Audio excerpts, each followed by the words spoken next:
and I know you want to be the best Lamborghini on track every time you get hit the asphalt. Yes, that's for sure, but we have a strong working relationship. Lamborghini's created this environment where all three teams participate, work on working together to try and optimize their performance. So it's a very close-knit family. Let's see how that FAF car goes as they get ready to rumble for 2 hours and 40 minutes. So I like the fact he said that they've got two cars to root for, Ryan. So is it a FAF car or is it a Forte car? It's a Forte car run by FAF. FAF Forte FAF. I'm not sure. I'll do the grid rundown in a little while. I want to run through our Porsche keys to the race. There's been plenty of racing already this weekend, and you and I, between us, have covered all of it. My first point here is starts and restarts, because it has been a bit untidy down in turn one, particularly on the side-by-side starts. Although it has to be said, the single-file restarts have been somewhat cleaner, certainly in the series that I've covered this weekend. It's always going to be a crunch point when you bring everybody back together again, and especially in the WeatherTech Championship, where typically you'll have the GTs starting separate from the prototypes in the initial start, but everyone is back together for the restarts.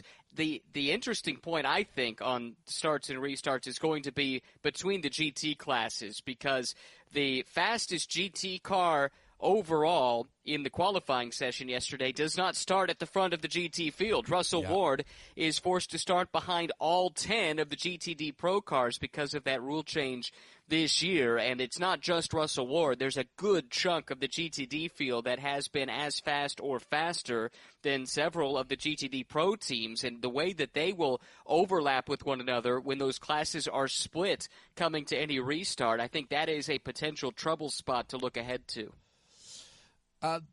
Traffic. It's a lot. We saw this in the 2.5-hour practice sessions. Okay, after the start and after the restart, the guys at the front of the field will have some gaps. But once you're 3 or 4 laps in, there is a big pace difference between the GTPs and the GTDs. And then basically we've got 48 cars spread out across 4 miles. It's a lot of real estate, but that's a lot of cars too. Making those decisions is going to be crucial for those doing the passing and those being passed.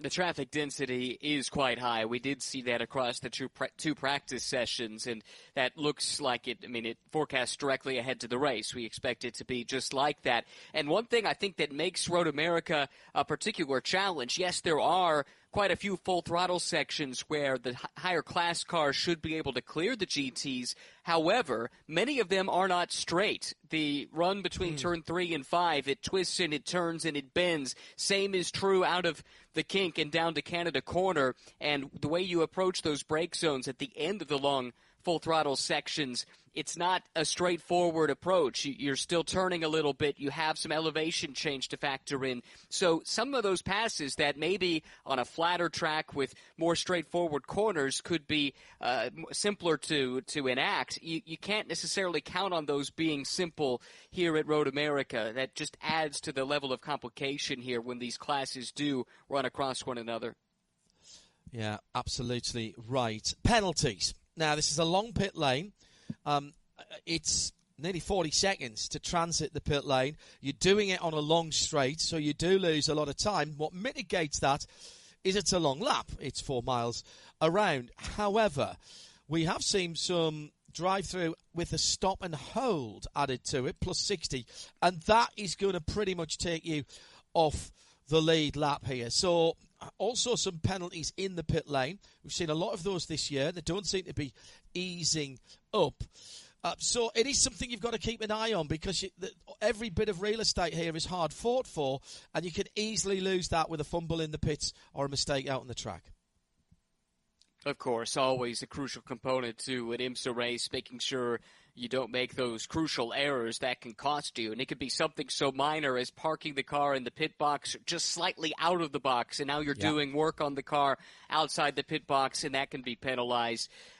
Getting the speed limit wrong, not getting the timing right, getting to the brakes and down to the pit speed limit, things like that can bring penalties. There's also track limits to keep an eye on, specifically in Turn 1, that haven't been a big talking point much this weekend, but you can't forget about that either. And you're right, where due to the length of the lap here, you're unlikely to lose a lap if you just get a drive-through penalty, depending on where you are relative to your class leader. But even still, losing that track position in a relatively short sprint race like this, 2 hours and 40 minutes, it's awfully difficult to overcome. And finally, the tyres. We always say that. We'll discuss that.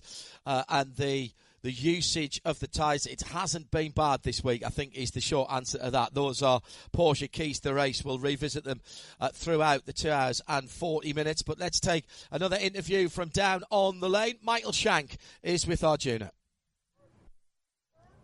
Not only is the Acura running well here at Road America, but Michael Shank is also on the board. And Michael, you and I were just talking. Every year, it seems like, from what I've heard, the track does something to make it just a little bit easier for the fans, and what a turnout we have here today. Huge. I don't know what the number is. I'm going to find out, but a lot of people love it, love the fact that Mike Kirchner and his whole group, all the men and women that maintain this place every day, every year, they come up with new creative ideas for the fans, the clients, the fans. You know, whether it's a spectating mound back in the carousel, or a way to go to the bathroom in a nice, clean facility, or to eat food here and things. You know, the concessions are world-renowned. Just really, I'm a really proud part of a small part of that, but happy to always give my perspective on things. Let's talk about the racing itself then, because 3 pole positions in a row for the 93 seems like the momentum's on your side. It feels good right now. You know, I just told our folks this week, when we moved in here, we had a big all-hands meeting Friday morning. I said, listen, everybody, we've been together 9 months. 9 months. And at the time, we had, 2 poles, 2 wins, 4 podiums. Moved ourselves up the line here in the championship. I mean, you to be commended, but we have a lot. The best news is we have room for improvement, and I think what you're just seeing now is a natural progression of a team that just got back into it after being a year off, and just the natural improvements that we push for all the time. It's all up to the people that work here, though, not me. Thank you. Best of luck for today. Thank you. Mike Shank with Arjuna on the pit lane. It's the Michelin countdown to green. Time to look and find out where your favourite cars are as we take a look at the 48-car grid for the Motul SportsCar Grand Prix.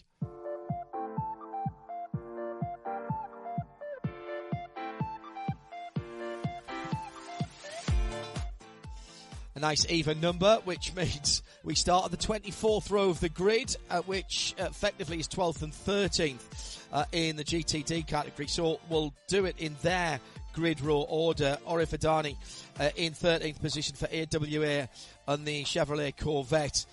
One of the 2 Bronze Cup runners in that GTD field. On the 6th row of GTD is Adam Adelson starting the Wright Motorsport Porsche, the number 120. He's got Jensen Oldsman, Gradient Racing's Ford Mustang, number 66 for company. On row 5, Patrick Gallagher for Turner Motorsports, number 96 BMW. And the other Bronze Cup runner, the number 70 Inception Racing Ferrari, Brendan Arieb will start that car. Misha Goikberg for Forte Racing's Lamborghini.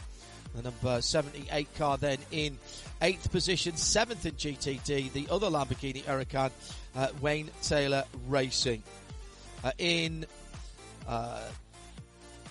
6th position, sorry, lost my place completely there. Conquest Racing Ferrari 296. That's the number 34 car in the outside of row number 3 with Parker Thompson for Vassar Sullivan Racing's Lexus alongside. That's the number 12 car. Remember all of these cars with the green number panels. Robert Wiggins for DXDT and that number 36 Bosch Chevrolet Corvette is in 4th. He's got Onofrio Triazzi with a very rapid Triazzi Competizione Ferrari 296 GT this week. It's going very well indeed. As our Heart of Racing, Casper Stevenson on the outside of the front row of GTD with Russell Ward for company, and Winward Racing in the AMG GT with a stunning lap, the fastest GT lap in the whole of the GT field, so faster than the 10 cars that I am about to mention.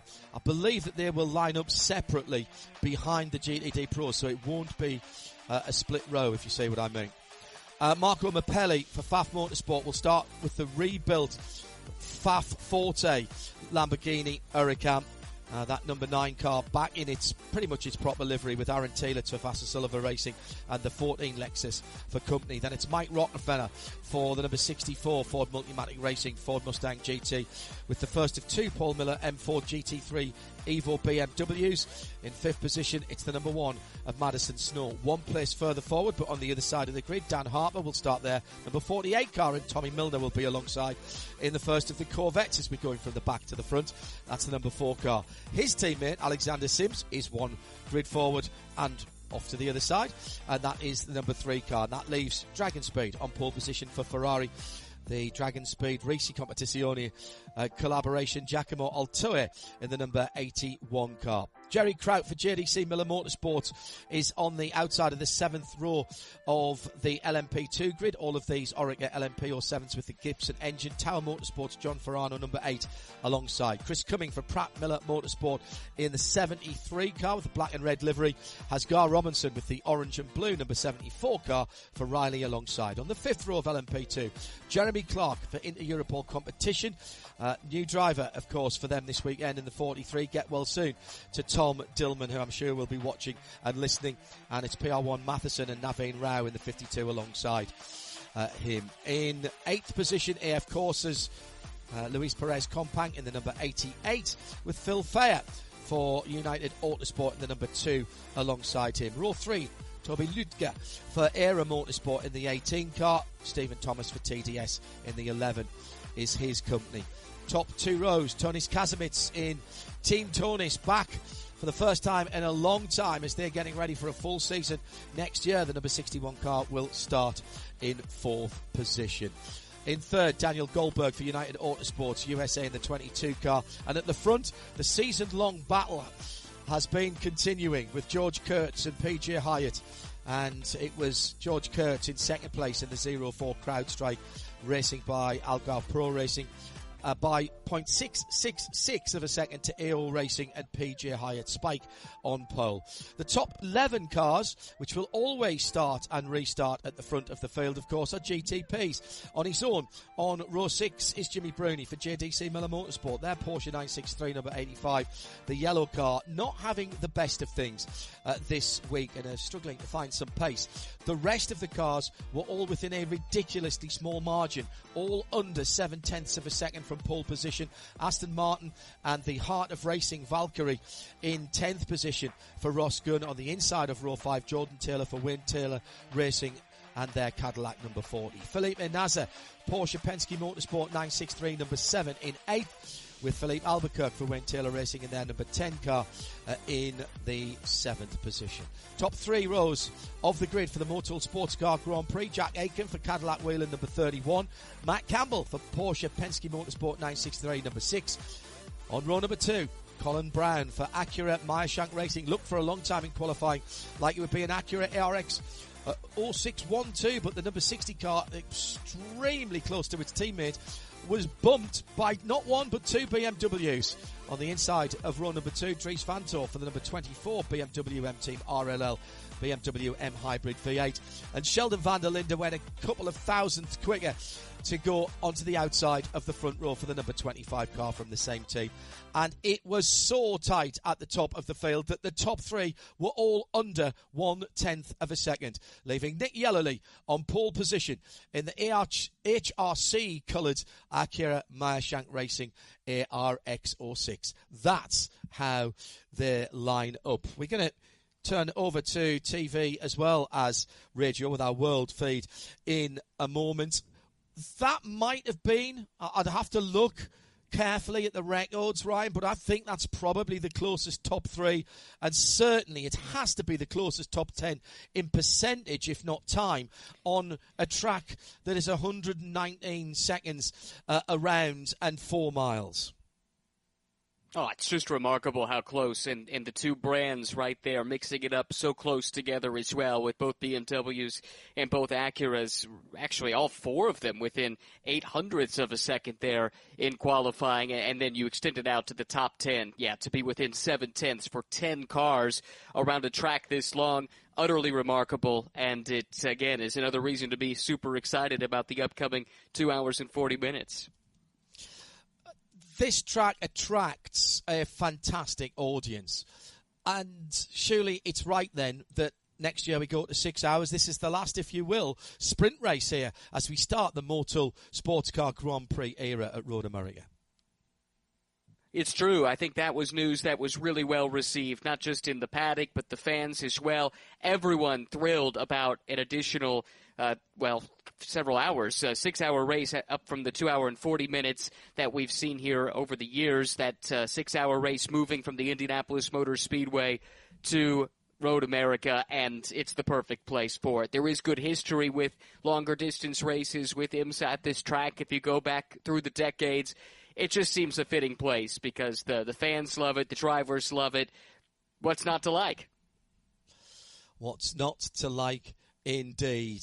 Ryan Marine with me, John Hindhoff, in the For Performance Global Broadcast Centre. We will be relying on Arjuna Kankapati down in the pit lane as our eyes and ears, and I do think pit stops will play a very, very important part here during the next 160 minutes, 2 hours and 40 minutes of the Motul SportsCar Grand Prix. We'll continue on RS2, part of the Radio Show Limited network of audio and visual channels, and of course we'll have Michelin post-race tech after the race, where we'll look back on the race and take your questions. If you've got the ability to now, you can join the World Feed video on the player at imsaradio.com via the drop-down menu, on imsa.tv, or of course around the world outside the USA on the YouTube IMSA channel. Let's go racing.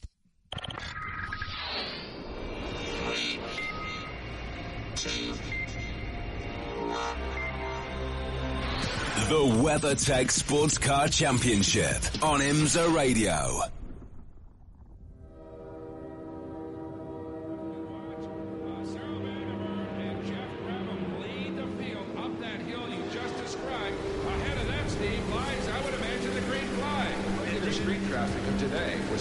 By racing sports cars.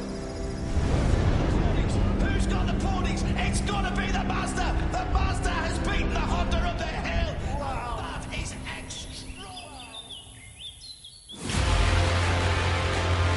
The longest road course on the schedule. It is America's National Park of Speed. They call it old school. It's been here since 1955. It is Road America.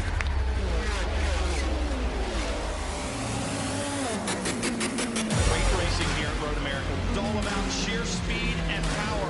It's 4 miles of asphalt that every race car driver wants to run on.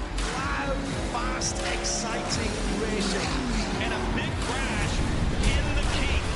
Inside. What a move from Castro Neves. Some of the coolest, most exotic sports cars that you will see anywhere in the world. Are you ready? Here we go.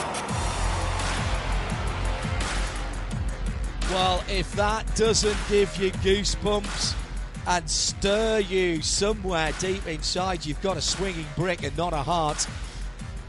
America's National Park of Speed, living up to its name this weekend with perfect weather. Chamber of Commerce weather, as my co-commentator Ryan Marine here in the For Performance Global Broadcast Centre called it yesterday, and it's turned up trumps again today. 14 corners, 4 miles around, a track that since 1955 has challenged the very best that the world of motorsport has thrown at it. Whether on 2 or 4 wheels, sports cars or open wheelers, Road America at Elkhart Lake is excitement central. Long, fast, challenging. A little something for everyone, including some big braking areas, including down there at Turn 5, where you're coming down from over 160, 170 miles an hour down to a second gear left-handed corner. Hello everybody, I'm John Hindorf, and this is the Motul Sports Car Grand Prix from Elkhart Lake, Wisconsin. We're live across the world and here at the circuit as well. Good to have your company wherever you are on RS2 and if you are so equipped on XM Sirius 206 in North America, and of course on the world feed for our TV viewers, whether you're tuning in on the stream via the player on the drop-down menu at imsaradio.com or on IMSA's YouTube channel. For those of you, at least for that one, that are outside the United States, where this week we topped 1 million subscribers with the initiative that started many years ago with our commitment to free at the point of watching or indeed listening as it started. You've been able to watch this whole season on that platform. Thank you for the support of all of you on the radio side of things, and since we've managed to go free to air on YouTube as well. Right, we've got a 2 hour and 40 minute race, the final one for the GTP cars this season. They've just got 2 more rounds after this, although the GTs will have a couple of shorter races for the season, or at least one more shorter race this season. I said this was a challenge for man and machine, driver and machine, also for tyres and for brakes. All this season we've been checking in with Brembo, who are celebrating their 50th anniversary of Brembo racing this year. And on the difficulty rating, this is a 4 out of 5. Now, this is an algorithm that their technicians come up with. 7 braking zones per lap, and as we've mentioned, the hardest braking area downhill into turn 5. And that's not just difficult for the drivers, but also for the brake packages as well. And given that we are braking down from such high speeds, and we'll get back to that in a moment, because we've had a spin on the formation lap from Daniel Goldberg. Not the first time we've seen him facing the wrong direction this weekend. He lost his fastest lap in qualifying because of an errant off-track excursion which brought out the red flag in a free practice session. So 7 braking zones per lap, as I said, toughest braking point turn 5. And what about the temperatures? Well, that is turn 5 brake zone. That's the hottest place for the brakes and the G-forces. 3.3 Gs as they scrub off 135 miles an hour. That's not braking from 135 miles an hour. That's taking off 135 miles an hour in speed. And let me tell you, that's in a very short distance, and that's why the G-force is 3.3. That's 3.3 times your own body weight being pushed onto the seatbelts inside the cars. Incredible stuff from our Brembo Brake Facts for Road America. Let's bring in Ryan Marine as we look forward to what I'm sure is going to be a highly absorbing 2 hours and 40 minutes at a circuit that is mellowing in nicely after a repave a couple of years ago. That's right, and the big talking point after that repave initially, especially in the first year, was it was super fast, but if you ventured offline, grip was hard to come by, and that has now started to change. The grip has come down, some of the speed has come down accordingly. Pretty much all of those track records we've been talking about over the course of the weekend were set in 2023 right after the repave, but what it also has done is it's opened up the inside and the outside of the preferred lane for passing, for overtaking. That's especially important in multi-class racing. So drivers have really been appreciative of that. They're happy with the conditions that they found here at Road America, and all the support races so far, we've seen plenty of ability to race offline, which bodes really well for the upcoming race here today. So you've heard 2/3 of the voices that will take you through the next 160 minutes of racing. Let's hear, last but by no means least, our tallest voice. And he does sound tall when he talks as well. Arjuna Kankapati, welcome to the broadcast. Hopefully a clear pit lane for you at the moment, but a bit of a scramble for Faf, who have been working right up to the wire to get their Lamborghini onto the track.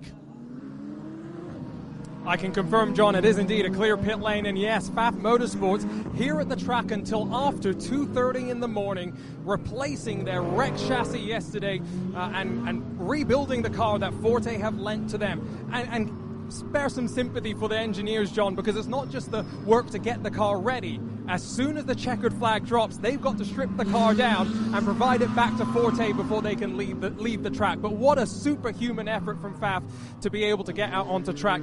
Some of the other storylines, John, just to clue you in on, let's start at the front of the GTP class, where, of course, Acura have now got 3 pole positions in a row. But for Porsche Penske Motorsports, it's been a lot more difficult in the last couple of rounds. And free practice 2 in particular, we saw the 6, the championship leader, spend a lot of time in pit lane with adjustments being made to the front end. And so as much as Porsche Penske have a dominant lead at the front of that GTP class, I think we're in for a very exciting final 3 rounds, especially with 2 Enduros left after this. And just the 2 Enduros, as I mentioned, for the GTPs. Corvette safety car lights are out. Let me take you through the top few positions in each of the grids. It will always restart with all the GTPs ahead of all the LMP2s, ahead of all the GTD Pros, and ahead of the GTDs.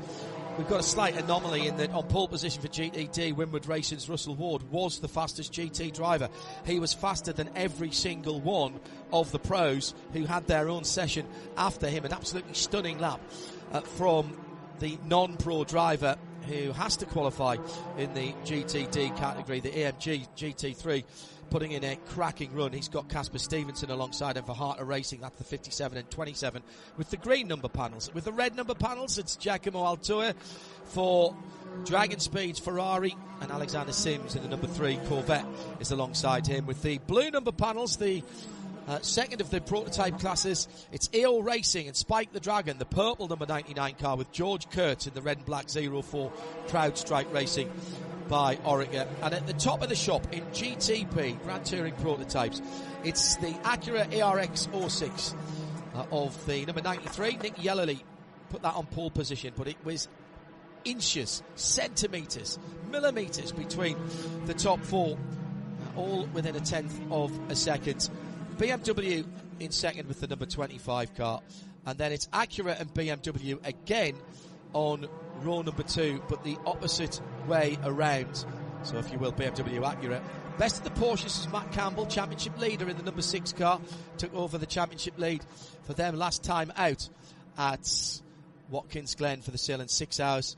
Then Cadillac, then Wayne Taylor Racing, the number 7 car in 7th position. Then Philippe Manasseh, Jordan Taylor, Ross Gunn for Aston Martin, closer than ever to the front of the field, with Jimmy Bruni in the yellow JDC Miller Motorsports Porsche in 11th position as they go through the green flag, and still almost looking like we're on a warming up there lap there for Nick Yellowly, who cuts left and right. The 2 BMW slot into second and third. Here's the GT field with the Ferrari closest to the pit wall getting by far the best jump, and now the Corvettes are side by side, and again it's a Daniel Goldberg spin. So both of the United Autosports, before we've even turned a racing lap, have had issues, and Dan's got some damage. That's on the exit of turn 1, and we saw this in 2 practice sessions yesterday with both Dan Goldberg and Phil Fayer, his teammate in the number 2 car, going off. Phil had a spin on the warm-up lap,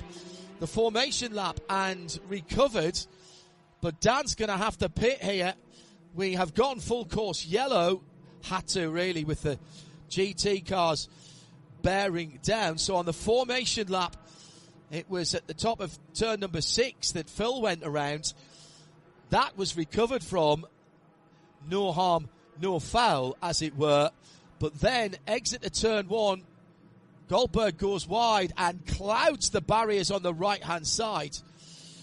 Now, who was right there? George Kurtz and Tony Kasimits, both in close attendance. And I'm sure that race control will be having a look at that. Dan has reversed the car back onto the track. I'm not sure how helpful that is, because now we've got a block track on the exit. 04 confirmed from race control. That is being looked at. Ryan Marine, our Porsche keys to the race, starts and restarts, and heavens above, if it's not right at the exit of turn 1, lap 1. Wow, and that was a big hit, too. Good to see Dan at least tried to drive the car away, but as you'd anticipate, that was a big hit. I don't know that he'll be able to take further part. Boy, it was really close between those two. We've got a couple of looks at it, and it did look like there might have been just the slightest bit of contact, and it goes to show how much on the ragged edge these cars are, especially on cold tires for Dan Goldberg. He got the worst into that, and that incident is being reviewed right now by race control. This is big, though, because Dan comes in as the points leader in LMP2 on the strength of a pair of wins and a runner-up the last time out at CTMP. The only race that he has not finished on the podium was the Mobil 1 12 Hours of Sebring back in March, where he finished 8th. That's allowed him to build a big 78-point lead in the championship, but if he is indeed done for the day already, that is a big hit to his title hopes. They'll absolutely want to get that car back to the United pits, because come hell or high water, they will fire that in. So with the car dropping down the field, they've already had their lead cut to 23 points for Dan Goldberg, who's in that championship lead on his own because he's had different co-drivers this year. He will drop to 14th position in LMP2. So as he's now being lapped, I can give you, through the power of our supercomputer that is Aaron, he's now down by 107 points. So right now, the 99 car of Dane Cameron and PJ Hyatt are leading in the LMP2 points category by 107 points, with Gar Robinson and Felipe Fraga 2 or 1 back from the leading car, which is now Spike the Dragon. And that is why, Ryan Marine, when that car comes back on the flatbed, whatever the suspension damage is at the back, they'll want to get that car out in case that anyone else has a problem, and they can grab back 10 points here, 20 points there. This could be absolutely crucial. We think of a championship being won on the track. This could be a crucial piece of paddock work that could bring the championship back to United. Undoubtedly, and that United team, they're as good as they come, so if that car can be salvaged, if they can get it back out on track, you know that they will. But, man, what a frustrating weekend for Dan Goldberg all around. He had the incident at the spin that brought out a red flag in one of the practice sessions, had the spin on the formation lap here, and then ultimately into the tire barrier. This is not the way he dreamed this one up, especially with the return of Paul di Resta, who he was without the last time out at CTMP. Paul was busy in the World Endurance Championship, so that's why Dan Goldberg and Paul di Resta are on a different points tally at this stage in the season. Oh, this is just as frustrating as it gets for Dan, who's had a really good season up to this point. It just goes to prove what we always say is a season's not over until it's over. Even more than any other sports league. If you consider a championship season in motor racing as a sports league, well, each week, if you're a stick and ball team, you play one game. And therefore you win it or you lose it, and you get the points or the win or the loss, or in some case the draw, the tie, based on that result. Here, you can be the fly or you can be the windscreen, and you can win or you can be down in 14th position, and the point swing at that is much more than just a win or a loss, Ryan.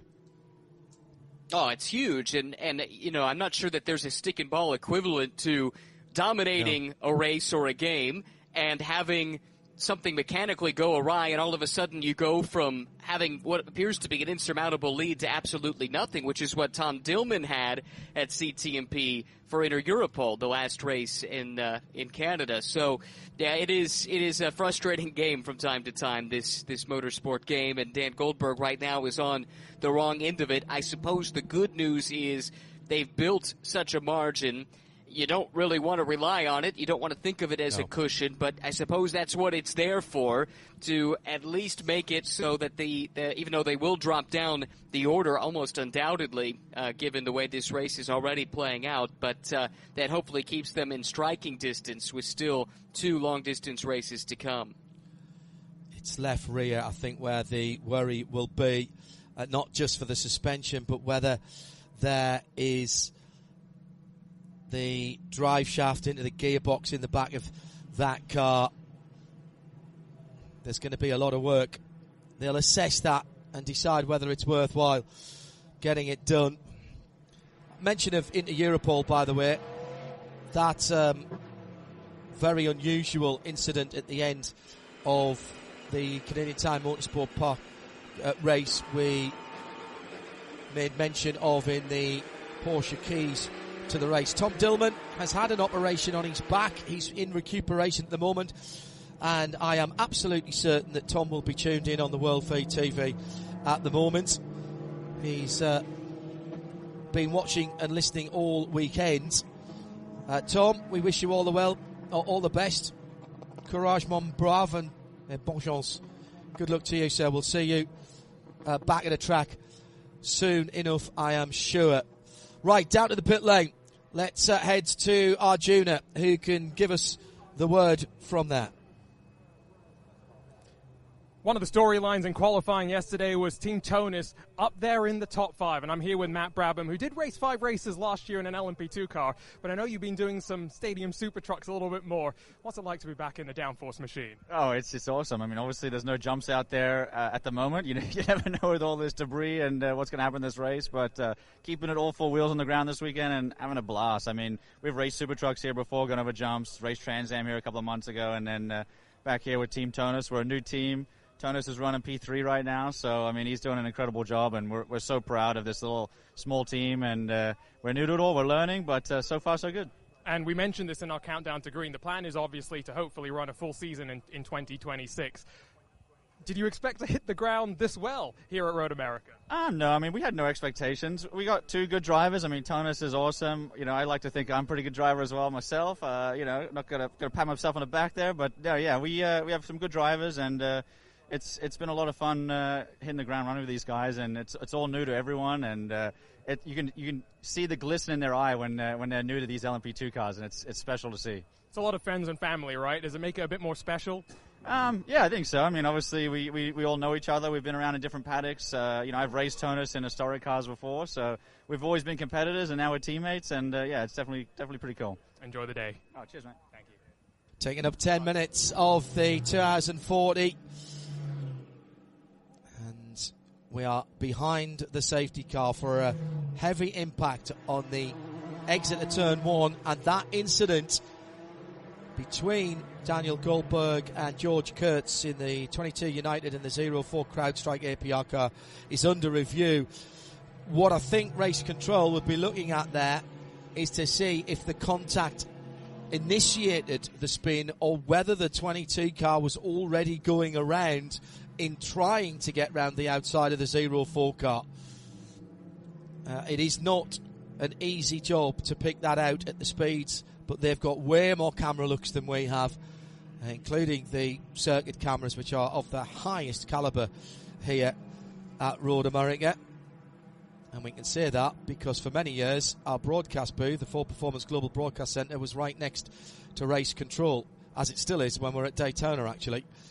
The process that is gone through in race control to analyse these incidents on track is comprehensive.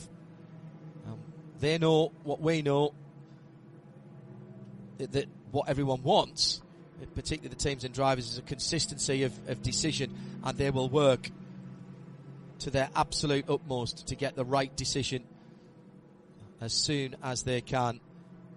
But they'd rather take a bit longer to get the right decision than a knee-jerk reaction, and that is, to me, Ryan Marine, is absolutely the right thing to do. I always say the job that I would never want is to be in race control and have to make those differences. Some people think I am demeaning what those people do there. That is quite the reverse.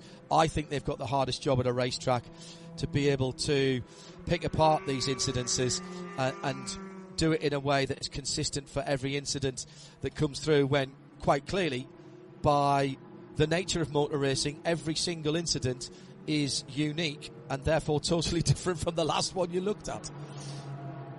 It is a thankless job. I'm in total alignment. That would not be a position I'd like to be in, and I think especially so for this incident here, because it was close. There did appear to be a little bit of contact, I think, but I can't even say so definitively. And it's so hard to tell what was cause, what was effect, when you factor in cold tires and things like that. The very start of the race, what's a racing incident and what's something that deserves a penalty. Anyway, all of these things are what the stewards will be looking at. And as you say, I would agree wholeheartedly. I don't want to have any part of that job, trying to make that determination.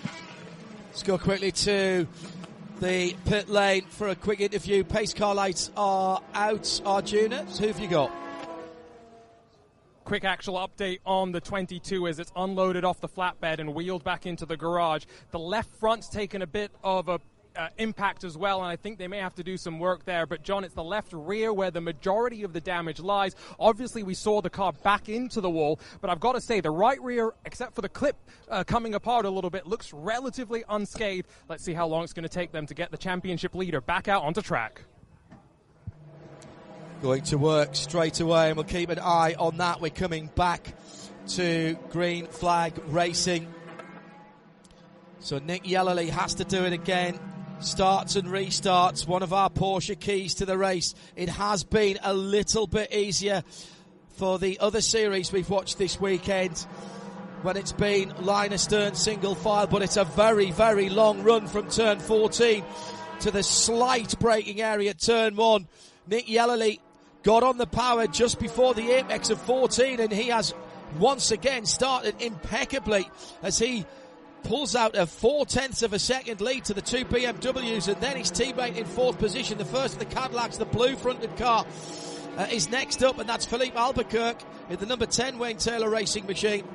Then the Whelen Cadillac with the red front, then the two Porsches, and it's 7 from 6. So Felipe Nasser in all of that has got through, and second place in the championship, ahead of first place in the championship in terms of the Porsche battle. Ryan Marine.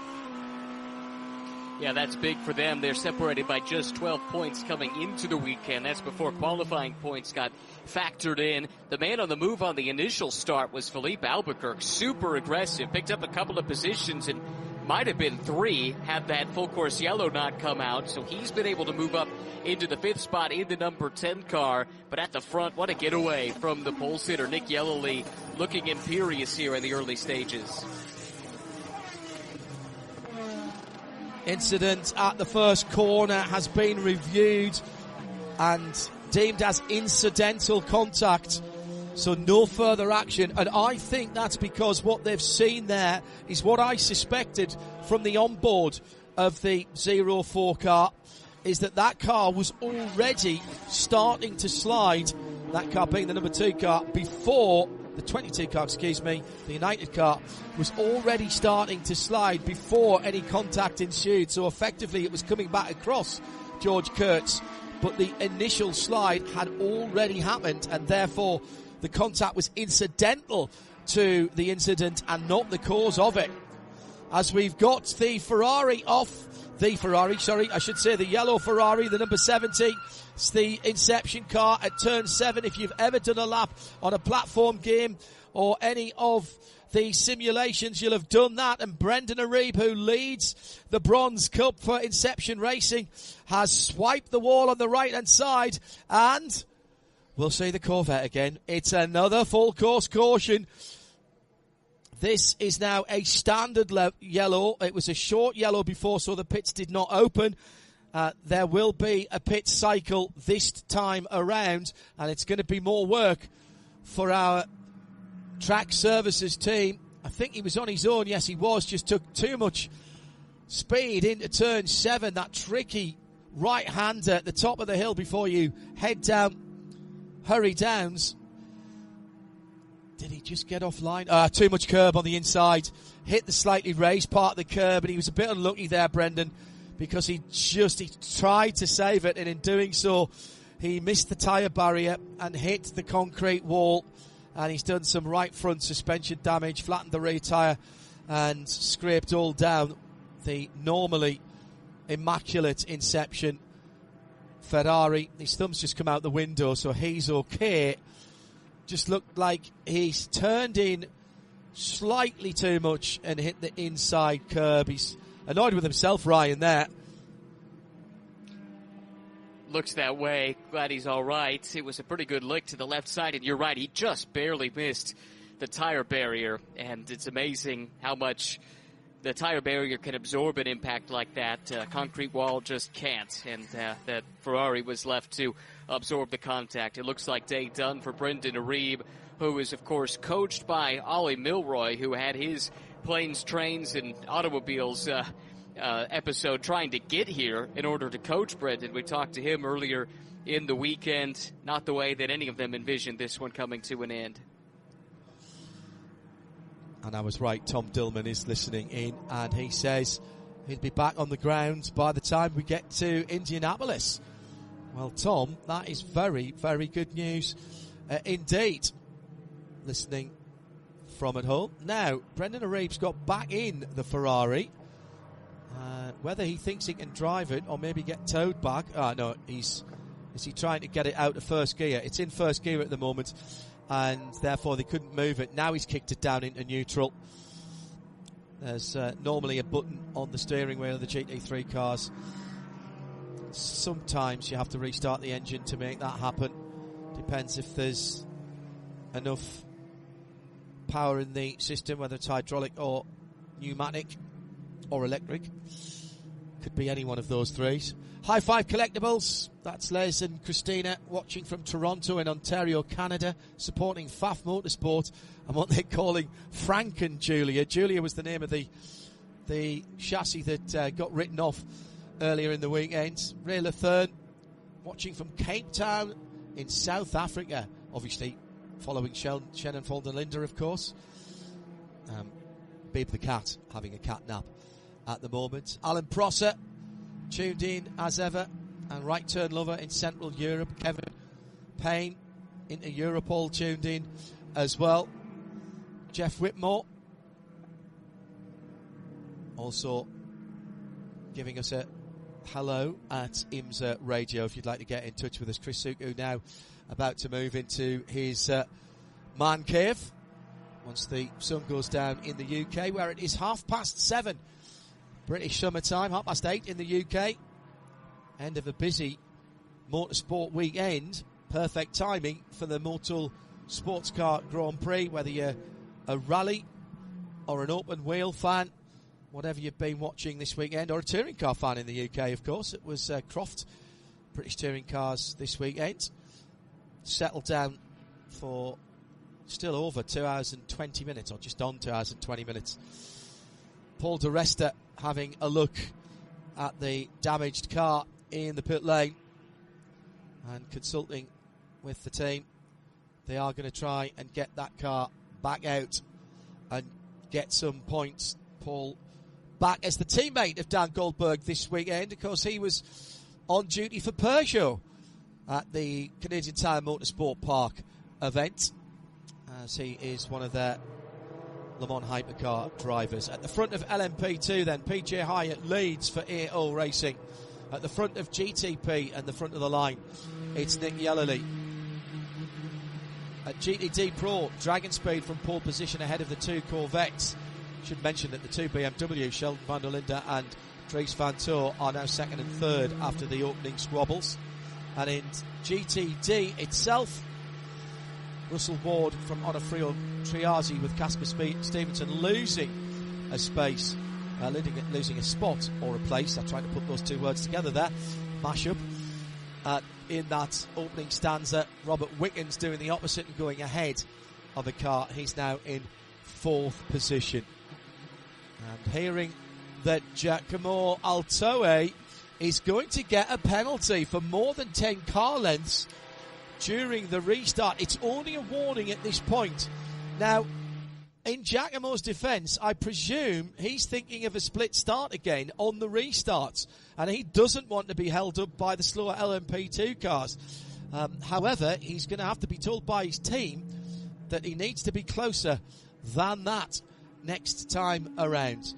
Hello to Max in Brighouse, up in the north of England. Cool and windy in the UK. He's a bit of a vet head there. In Nashville, because race car, enjoying the IMSA coverage there. And hello to Adam Hinckley as well, who's watching on the YouTube feed as well. So the pits have opened, and BMW appear to have taken advantage with at least one of their cars. They've split their strategy, and Dries Vanthoor has come in from a top 3 position. Here's Arjuna. And interestingly, it's only Porsche Penske that have committed both their cars, John. So Acura, Cadillac, and the BMW split the call. Now, for those GTPs, John, what they can do is a driver change. The minimum drive time is done, but it does seem as though it's just a splash of virtual energy for most of those GTPs. Similarly for LMP2, as PJ Hyatt fires off and away, followed by the CrowdStrike APR entry. These LMP2s have a 45-minute drive time, so they can't get out just yet. But a decent pit sequence, it would seem, for all as fuel goes in.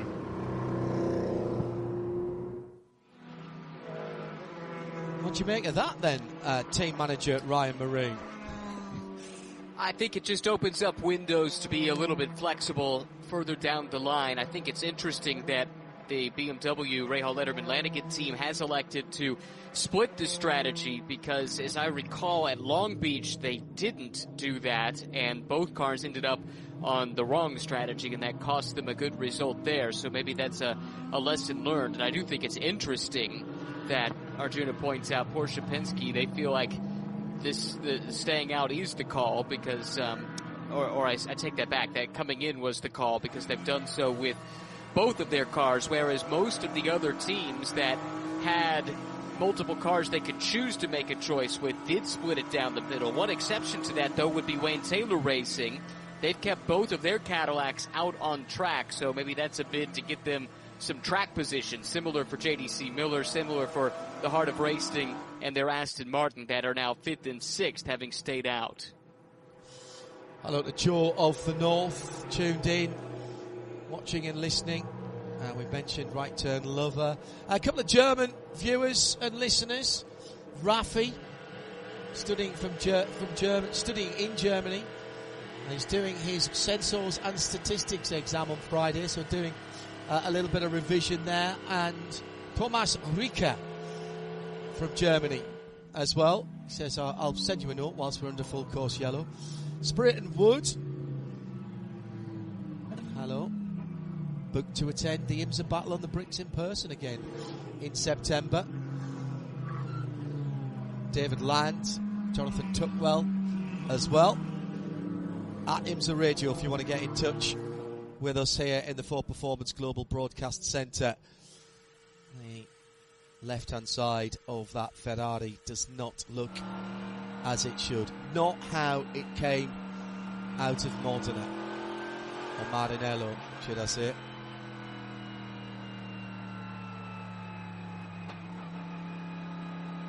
So at the moment, we're going to now have to have a little moment whilst the pits are open for GT, which is happening now. Let's see who comes this time, and the answer is everybody. Now, this is very interesting indeed, because we've not yet met the minimum driver time for the GTD cars. So the GTD pros probably wouldn't have done this in the past when they would have been mixed up with the GTD cars, but now they get put to the front. There's no harm in not, and Giacomo Altoe has led everybody in. But Corvette of Tommy Milner, Madison Snow in the number 1 BMW, and Aaron Thielitz in the number 14 Vassar Sullivan RCF GT3 has stayed out. Arjuna is watching the stops. and it's just a splash of fuel or virtual energy for all of the GTDs, with the exception of the Wright Motorsport 120. Radio issues. Adam Adelson can't hear them. Adam Adelson can't hear his crew. They can hear him, and so they're getting to work opening the door. John, this is a very interesting strategy call, though, because think your mind back to 12 months ago. This race was won by a team that did 2 hours and 40 minutes in one pit stop. We're definitely not doing that from here. So, hello, Joseph 97, all auto mental to Hey Serena, all watching closely. So again, a split for some, and Corvette Racing by Pratt Miller. I find it hard ever, Ryan Marine, to argue with them. They've split their strategy, so Paul Miller Racing. And so, Vassar Sullivan have two cars, but they're in two separate classes. So they've they've pitted both of their cars. Sorry, I was watching the Formula 1 earlier. So, interesting strategies there by two very experienced teams in GTD Pro. Yeah, I think it makes some sense for Vassar Sullivan and for Paul Miller because they were down the order, didn't have a great qualifying effort. So this gives them some track position. This gives them a chance to do something a little bit different. I think also for Corvette, just splitting the strategy means they're covering off both eventualities. One thing I did notice that is fascinating, as far as I'm aware, only one team in GTD Pro did this, but FAF elected to do their driver change. So Marco Mappelli is out. Andrea Caldarelli is in. That minimum drive time in GTD Pro is just 10 minutes, so that has been met. No problems there. And if nothing else, that just takes one thing out of the equation for later in the race for them. They don't have to worry about doing a driver change, which could make a splash and go or something like that viable down the road. I think that's a really interesting call. They were at the back of the pack anyway, and they elect to do something that I don't believe anybody else in GTD Pro did.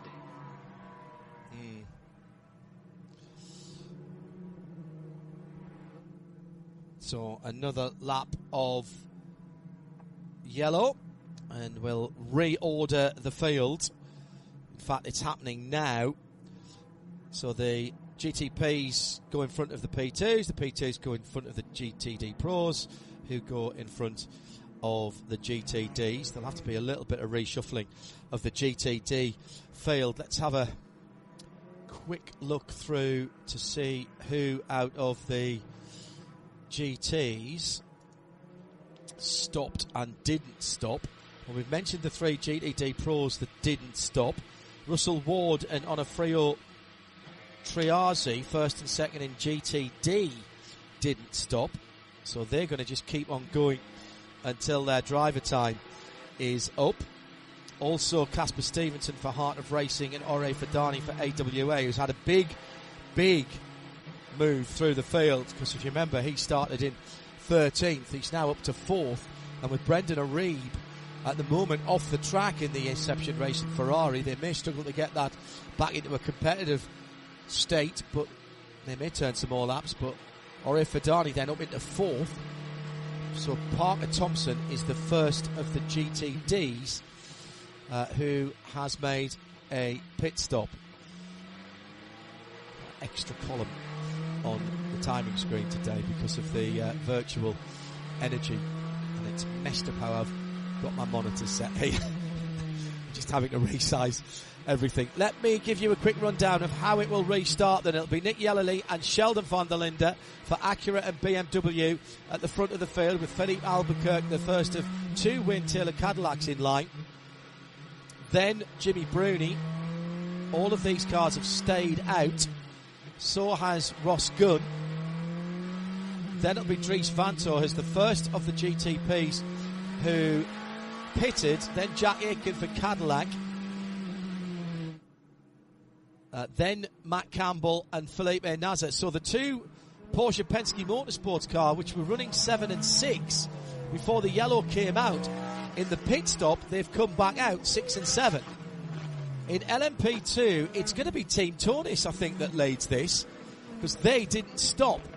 whereas PJ Hyatt and AO Racing, George Kurtz and Stephen Thomas and all those guys who were running at the front of the field did. So Tonis Kasimets in the number 61 Orica then will cycle to the front of the LMP2s but the back of the GTPs. And in GTD Pro we've mentioned, but let's run through it again, the number 4 Corvette from the number 1 Paul Miller Racing BMW, from the number 14 Aaron Thielitz Vassar Sullivan RCF GT3. Those are the 3 cars that have not stopped, so they'll restart ahead of Paul Miller Racing's number 48 Dan Harper. No, make that, sorry. That is Alexander Sims, who's the first of the cars that have stopped. And as we come to the green flag, it will be Russell Ward, not yet pitted, on a Frio Triazzi, not yet pitted, in the 57 and the 021 AMG and Ferrari. Casper Stevenson, not yet pitted, in Harter Racing number 27, and Ore Fidani, not yet pitted, in the 13 AWA, with Parker Thompson the first of the cars that pitted. So Lexus did actually split their strategy across the 2 classes. We'll go down to the pit lane in just a moment, but let's get the restart going. Our Porsche keys to the race starts and restarts has been the talking point at the moment. 2 hours, 7.5 minutes to go, and once again the red, white and black Honda Racing Corporation coloured 93 Acura leads them down to turn 1, but it's BMW, Cadillac, Porsche now, with Jimmy Bruni vaulting up in the 85 car. They've not had the pace this year, this week, so they are playing the strategic game. Let's fingers crossed for a clean start as they head down towards that heavy braking area. 1470 degrees as they break down and skim off 135 miles an hour from our Brembo brake facts. Down the inside of Jimmy Bruni, Dries Van Tor and Ross Gunn right there as well. Ross Gunn's lost 1 position, then gained it back, or gained the position back, but albeit on a different car. And we have got halfway around this lead lap. It's like Jimmy Bruni's having a little bit of a struggle to get up to pace there. Looking back through the LMP2 field. Could be all the way from the back. Phil Fayer and John Ferrano trying to make up positions then. The Corvette ahead of the BMW in the GTD Pro, and Alex Sims has made up a position. He is still the first of the pit stoppers, but he's got past the Lexus, which was a little tardy on the restart. And then it's Giacomo Altoe as well, our pole sitter. And if I look further back into the GT specific field, Russell Ward, I believe, has held on to the lead. Yes, he has. And all the way at the back, Adam Adelson has the work to do. Let's see if we get a full race lap. This would be our first one across the line, as we have just over 2 hours remaining. And Nick Yellowly has completed a full green racing lap. Arjuna, down in the pits. I'm catching up with Ricky Taylor in the Wayne Taylor Racing number 10. It's actually his birthday today. It's always great to be able to go racing on your birthday. But Ricky, it was so close in qualifying yesterday. What was that like watching from the sidelines? It was tense. Obviously, we've had a bit of a tough season so far. Philippe and Jordan did an amazing job. All 3 Cadillacs were basically within a tenth, so I think they extracted the most that they could out of it. It's a bit of an interesting race with the 85 and the 23 staying out. So this could kind of go any way. A lot of teams split strategies. So, yeah, they've got a bit of a feeling advantage, but we're going to try to open that gap as much as we can to negate that. Got a pretty good record here. 4 podiums in your last 5 races and 2 podiums in a row coming into this race. What do you need to do to continue this momentum in the Cadillac for Wayne Taylor Racing? Momentum's nice, even if it's a year apart at a time. Yeah, and I guess we're coming off of two good events this year. But today's going to be tough. I think you have to do all the little things right. Traffic's difficult. These yellows are hard to predict. Last year we saw a lot of yellow as well. 1 more yellow and pretty much everybody should be able to do it on 2 more stops, I think. So I think it can go any way. I think we just have to play our cards right and hopefully the 40 or the 10 can end up in victory lane. There you go. There's the word on strategy. So undoubtedly, he has refilled the truth serum of the hypnotic stare. Don't know how Arjun does it, but he's delivered right through this season. Nick Yelleney goes through. We've not really had a representative lap, Ryan, posted at the moment. The race lap record goes back, as they all do actually, GTP and all of the classes here, to actually not LMP2, but that formula has changed too much to have a sensible comparison. Philippe Albuquerque in the ARX 06 back in 23 after the repave, 1:49.6, and we're on a 52.9 at the moment. We did some far quicker times than that actually in practice and certainly in qualifying, so the performance potential of these cars has moved forward. Now we might see that 49.6 challenged at some stage during the race if we can get a clear lap for the front of the field. Well, hopefully this race can get into a little bit of a rhythm, because right now we're lacking some of that. We mentioned at the start the overlap between the GT classes and how the front runners in GTD have been quicker than some of the cars in GTD Pro, and that's happening right in front of our eyes right now, where the GTD leader, Russell Ward, he's already passed one GTD Pro car. That's Andrea Caldarelli in that FAF car that's had all the struggles this weekend. Now he's right behind Lauren Heinrich, and that's backing him up to the rest of his class. Yeah, not been a banner weekend either for the EO Racing Porsche. Linked with moving to GTP next year. They've been coy about that, although not dispelling the rumours. Jeanette asked about it. SportsCar 365 with all the skinny on that. The word is that it hinges on whether Porsche Penske Motorsport are back in IMSA and indeed FIA World Endurance Championship next year.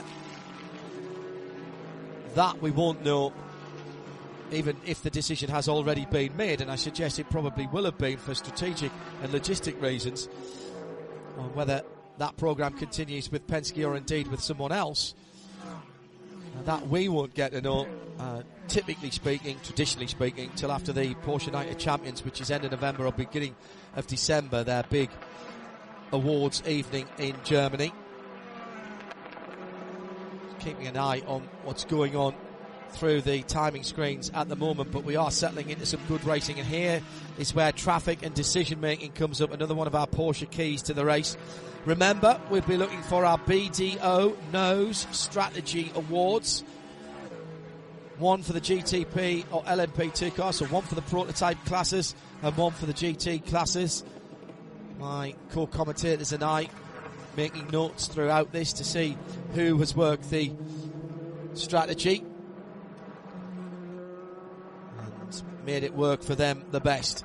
Side by side, and into Europol goes through and makes up a position on Luis Perez Companc in the blue AF Corsa. That was a smart manoeuvre at turn 6. Just a little bit of side by side and trying to follow through. There is Navin Rao for PR1 Matheson in the 52, the other light blue car. Don't think he got through there. No, he didn't. But that's nice by Jeremy Clark, who has a new teammate this weekend. And incredibly, I think you and I, Ryan, would have lost money if we'd asked this as the quiz question. Incredibly, a teammate for Inter Europol who hasn't raced an LMP2 before. Yeah, Connor De Filippi. I guess it makes some sense when you consider he's been with BMW for so long and primarily driving GTs. Did a couple of years in the GTP car as well here in recent years. But even a lot of these factory GT guys will make a one-off LMP2 start here or there just to get some downforce experience or stay current in a modern prototype. But not a bad option off the bench if you have to have somebody come in and fill in for Tom Dillman, as is unfortunately the case here. Great opportunity for Connor, and Jeremy getting on quite well at the moment too in the yellow and green machine. The Conquest Racing incident, Manny Franco along with it was number 78, wasn't it, that was the other car involved there. That has been reviewed. Misha Goikberg for Forte Racing and has been, again, that has been decided to be incidental, that contact.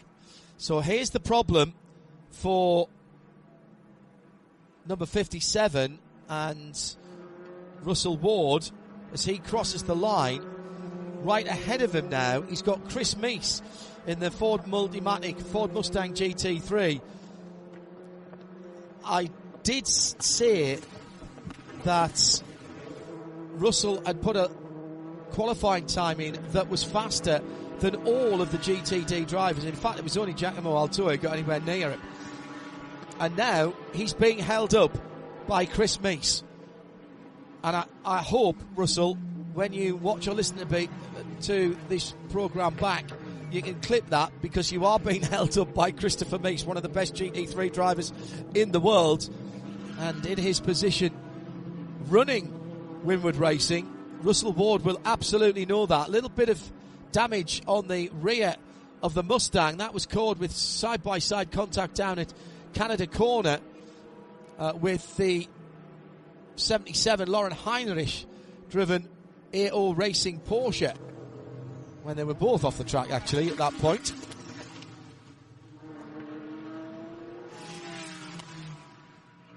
So this is the problem with this new rule for this year of splitting GTDs and GTD Pros up into two classes when you've got non-pro drivers and cars at any given weekend, Ryan, that are quicker. In Russell Ward's case, they're not just some of the GTD Pros that are out there, but all of them.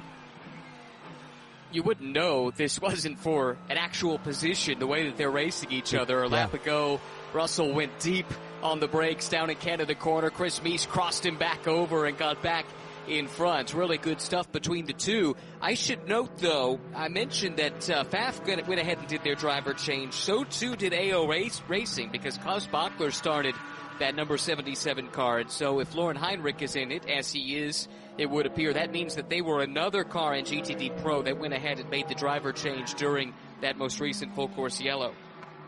And that's fine, isn't it, for the pro classes, because effectively there is no driver. It's 10 minutes, isn't it? Whereas in LMP2 and GTD, it's 40 minutes, if memory serves. I'm sure somebody will put me right if it's wrong. I've got so many different... Say that again and I'll get it for you. 40. GTD was 45 is what I'm seeing. Yes, correct. And it's 60 for LMP2. Thank you. I just found the supplementary regs on the desk here. Let's go down the pit lane, Arjuna, with some more news from this opening part of the race. 45 minutes almost having been completed. Not that much racing, but we are seeing a rhythm and some kind of pace and order being delivered right through the field. Arjuna. A couple of updates as I work my way up and down. I just checked in with the JDC LMP2, the 79, that of course is making its first actual start of the season here at Road America. They flat spotted a tire, and so they had to transit down pit lane. John, I also went to go and check in on the 22, that United Autosports Championship leading machine involved in the incident at the start of the race. They're working on the engine, John, so that is a much bigger repair than I think I initially had thought, and we're already 45-odd minutes in. They've got a lot of work still left to do. So anybody who hasn't been into the pit lane in GTD, their driver time is now completed. Time in the pit lane doesn't count towards it. Let's do our first VP Racing in race update. And we'll start in GTD, just in case it starts to change. Russell Ward is in 32nd position and leads the class. He's got a couple of GTD Pro cars between himself and Onofrio Triazzi in a 021 Ferrari, with Casper Stevenson in third now for Aston Martin, as they have all just crossed the line at the top of the hill. Parker Thompson in fourth with Vassar Sullivan, and fifth it's DXDT and Robert Wickens in the Bosch car, number 36. Wayne Taylor Racing's Danny Formal, the 45. Lamborghini Huracan, the Dex Imaging car, in sixth. Then GTD Pro from 24th on down. Tommy Milner for Corvette, not having stopped. Madison Snow, Paul Miller Racing, not having made their first stop yet. And in third, Alexander Sims for Corvette Racing number 3 has made a stop. In LMP2, the prototype field is led by AO Racing. A stop has been completed by PJ Hyatt. He's got ahead of Team Tonis and Tonis Casamet. The 61 cars not made their first stop yet. They'll get as close as they can to that hour, I would have thought. George Kurtz in third for 04. In fact, they might make the hour with the all the yellows. That's what they're doing with Tonis. That's a very, very good. I see what they're doing there as I'm working my way through it as I speak. George Kurtz in fourth position for CrowdStrike. And then Stephen Thomas for TDS Racing number 11, and the top 6 made up by Jeremy Clark in the yellow and green, number 43 in a Europol competition. LMP2, Orica, Luis Perez Compank for AF Corsa in the blue 88. And at the top of the field, Nick Yellerly leading as he has done since the drop of the green. Top 3 have not yet stopped, but still have fuel in hand. They're barely at half. In fact, they're not even at half way through their virtual fuel tank. He's got 2.2 seconds on Sheldon von der Linde for BMW number 25 in second. Philippe Albuquerque is the number 10 Wayne Taylor Racing Cadillac in third, another 3.5 seconds back. Then it's the second of the BMWs and the first of the pit-stopped cars. So they've got a bit more, but not full. So they didn't. It looks like they probably didn't refill completely. 65% against their teammates' 51%. Jordan Taylor in fifth position in the number 40. He hasn't stopped yet. Ross Gunn holding down a very creditable sixth position for Harter Racing Aston Martin Valkyrie. Just about to come to the line in this gaggle of cars that's going through, and he is 8 seconds off the lead, again having not made a stop. And that is your top 6 separated by 8 seconds, 18 laps completed, with 1 hour, 51 minutes and 46, 45, 44 seconds to go. That's your first VP in race update.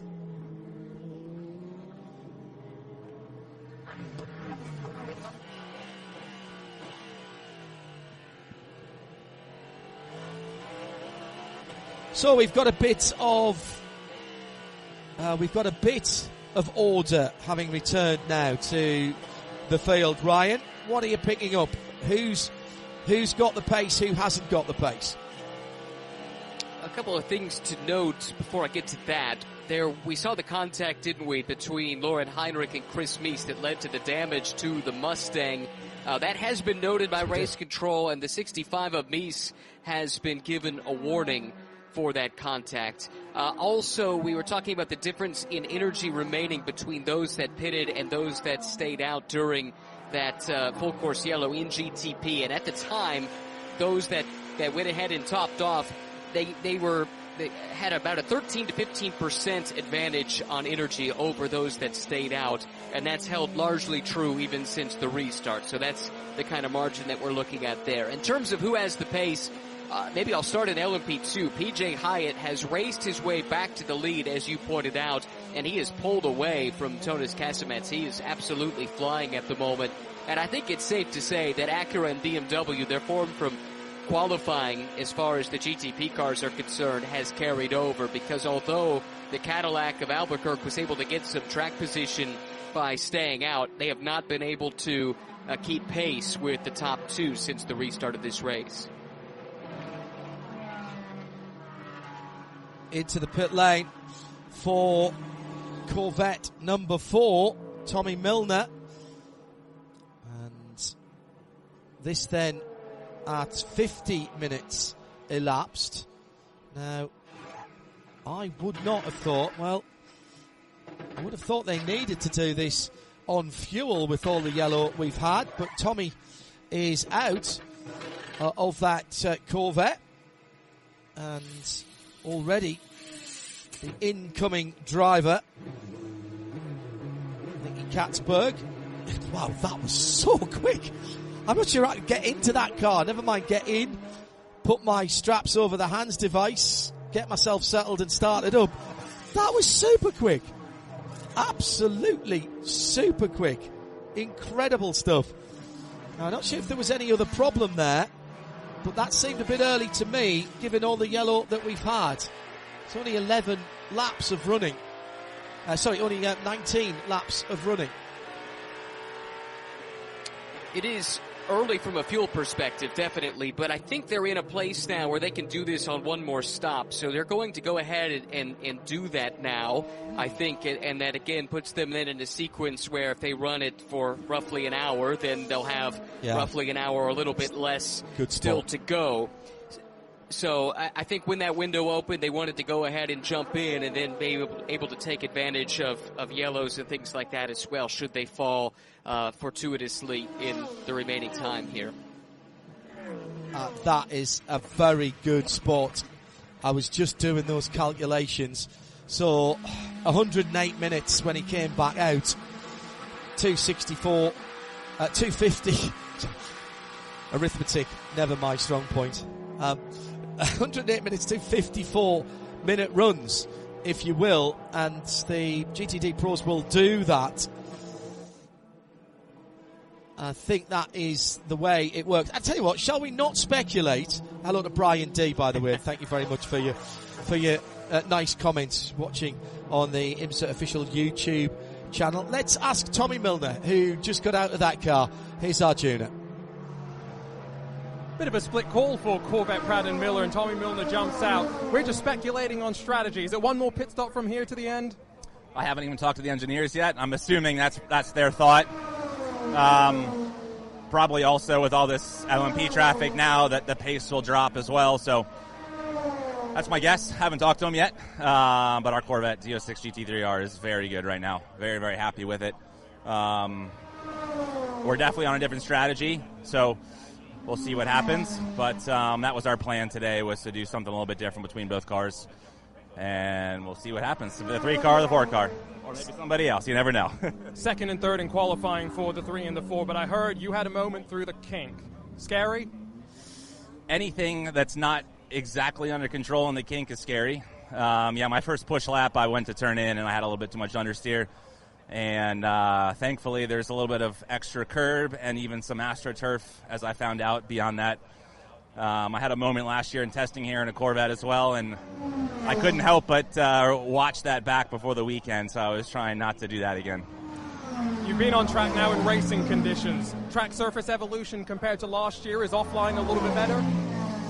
Probably less of a difference between on racing line and off a little bit. I can see marbles quite a bit already, so that'll definitely play a role as the race goes on. The pace is a little bit slower than last year, so probably a little bit less grip. But it seems like with other tracks that have had resurfacing recently that kind of year 2, year 3, year 4, you lose that ultimate grip, but you get a little bit more raceability. So, we'll see. I didn't have to race too much there at the start. Most of the guys got away, just sort of pulled away from me or pulled in the pits there. Have to watch a little bit and see how it races. I'll let you check in with the engineers. Thank you. Thank you. Team Tonis and Tonis Kazimist into the pit lane because he's picked up one of the banners from the side of the circuit in a little off-track moment. That will be an unscheduled pit stop, but he's not yet done his full 1 hour either. But we've also got GTD pit stoppers, the Pro cars, Paul Miller Racing, with their car one of their cars into the pit lane. That's Madison Snow in the number 1 car. And also Andrea Caldarelli with the rebuilt Lamborghini is in the pit lane. Tonis Kazimist then in the 61 car, the all carbon machine. Car that came from Spain. Needed a bit of work doing to it before they could bring it out. And they've worked really hard to get this car into the championship. Of course, Tonis raced in the Ligier, didn't he, with Sean Creech. So no stranger to this category. Repair to the bumper being asked for on the Ford Mustang number 65 at the next pit stop. Don't have to come in now. So yeah, Tonis going off at the exit of the carousel just before the kink, and a fine piece of George Kurtz. Full course yellow, and this is for the LMP2 number 52 of Naveen Rao. He's had an off into the gravel, and that is at turn 10, the exit of the carousel as well. So 2 cars have gone off there in the a matter of moments. Now here is the opportunity. The number 3, Alexander Sims, has got into the pit lane, and I think he's got in before the pits were closed. It's a long run into the pit lane. We saw this in the Michelin Pilot Challenge, Ryan Marine, and 4 or 5 seconds is the time that it takes you to get up the hill, even if the full course yellow has been called. It's an anomaly that is unique to this circuit, and we've had a couple of pit callers. Giacomo Altoe was a few seconds later and has gone straight through. But it looks to me, Arjuna, as if that number 3 Corvette has had full service. They must believe they were in on time. It didn't look like a lot of fuel needed to be put in. Obviously, they did stop slightly earlier, but yeah, they are the only car, John, much like yesterday's race winners in the IMSA Michelin Pilot Challenge race, McCumbee McAleer Racing just managed to hit the commit line right with that luck that they needed. I'll just speak a bit about FAF as well, John, because the luck is not on their side this weekend. They had a fuel leak. The hose seems to have disconnected during their pit stop. They're getting to work trying to fix that once again. It's just been a trouble-filled weekend for them here in Road America. Yeah, and we've had, I think, now 3 cars off at the exits, Ryan, of the various parts of the exit of the carousel. It's a long corner. A couple of them got away with it. So the Dragon Speed car came into a closed pit and has been called for that, but as it went through, there will be no penalty, no call on the number 3 car, so they have got in and completed a legal pit stop. Naveen Rao is out of the PR1 Matheson Motorsport Oregon, and here is why United are working to get that championship leading Dan Goldberg car back out on the track, despite the fact there was more damage than they might have thought. But again, if that car goes no further, let's just hit the wall, then there's points to be picked up here. And whether it's 5 or 10 or 20 points, Ryan Marine, that could be crucial for United Autosport in their championship challenge. Yeah, if they can get that car back out, which they have not yet. So that's the challenge that lies ahead for them. Really disappointing into the weekend for Naveen Rao, who is making his season debut in the WeatherTech Championship. As you point out, not the first to have a problem there in the carousel. It was exiting the carousel that Casimets had his problem, where he picked up some debris that caused him to come to the pit lane early. You know what, though? I actually think this could break really well for Tonis, because we are now past, or we are about to be past, the minimum drive time for the LMP2 drivers, so I think everyone will pit. They have pitted most recently, so they should have a really short stop, just a driver change, and that should help them move up, I would think, relative to the rest of the LMP2 field, provided they stayed on the lead lap. That's the one thing I'm not sure about, but we'll have to check on. And then certainly great news for Pratt & Miller to get that call. They were in the right place, and they reacted quick enough to get the 3 in. I did get confirmation from IMSA. The 3 entered an open pit lane, so everything kosher about that pit stop. So both of their cars now have done the stop and can do it on one more. Yeah, and this is a standard pit stop, so we will, as we've had more than 15 minutes since the last stop, so we will have a full pit lane cycle. The pass around has been completed. Very quickly then, let's give you a rundown before any further pit stops happen. Nick Yellerly leads in the 93 Acura from Sheldon van der Linde in the BMW number 25, and Philippe Albuquerque in the Cadillac number 10, with Dries Vanthoor the best of the cars that stopped most recently in 4th place. The number 24, top 6 made up by Jordan Taylor, has not yet stopped from the start of the race, and Jack Aitken for Cadillac. Surely they'll take advantage of this now, with potentially only one more stop to the end of the race. LMP2, PJ Hyde has stopped once in the 99 EO racing car. Work continuing on the championship leading Dan Goldberg, Paul de Restacar for United Autosport. They're back in their awning in the paddock area, and they're tightening something up with gusto on the right rear of that car. Behind PJ Hyde, George Kurt still in second for CrowdStrike, the 04 red and black car. TDS, Stephen Thomas next up in third. GTD Pro Aaron Tielitz for Vassar Sullivan has not yet made a stop in the number 14 Lexus.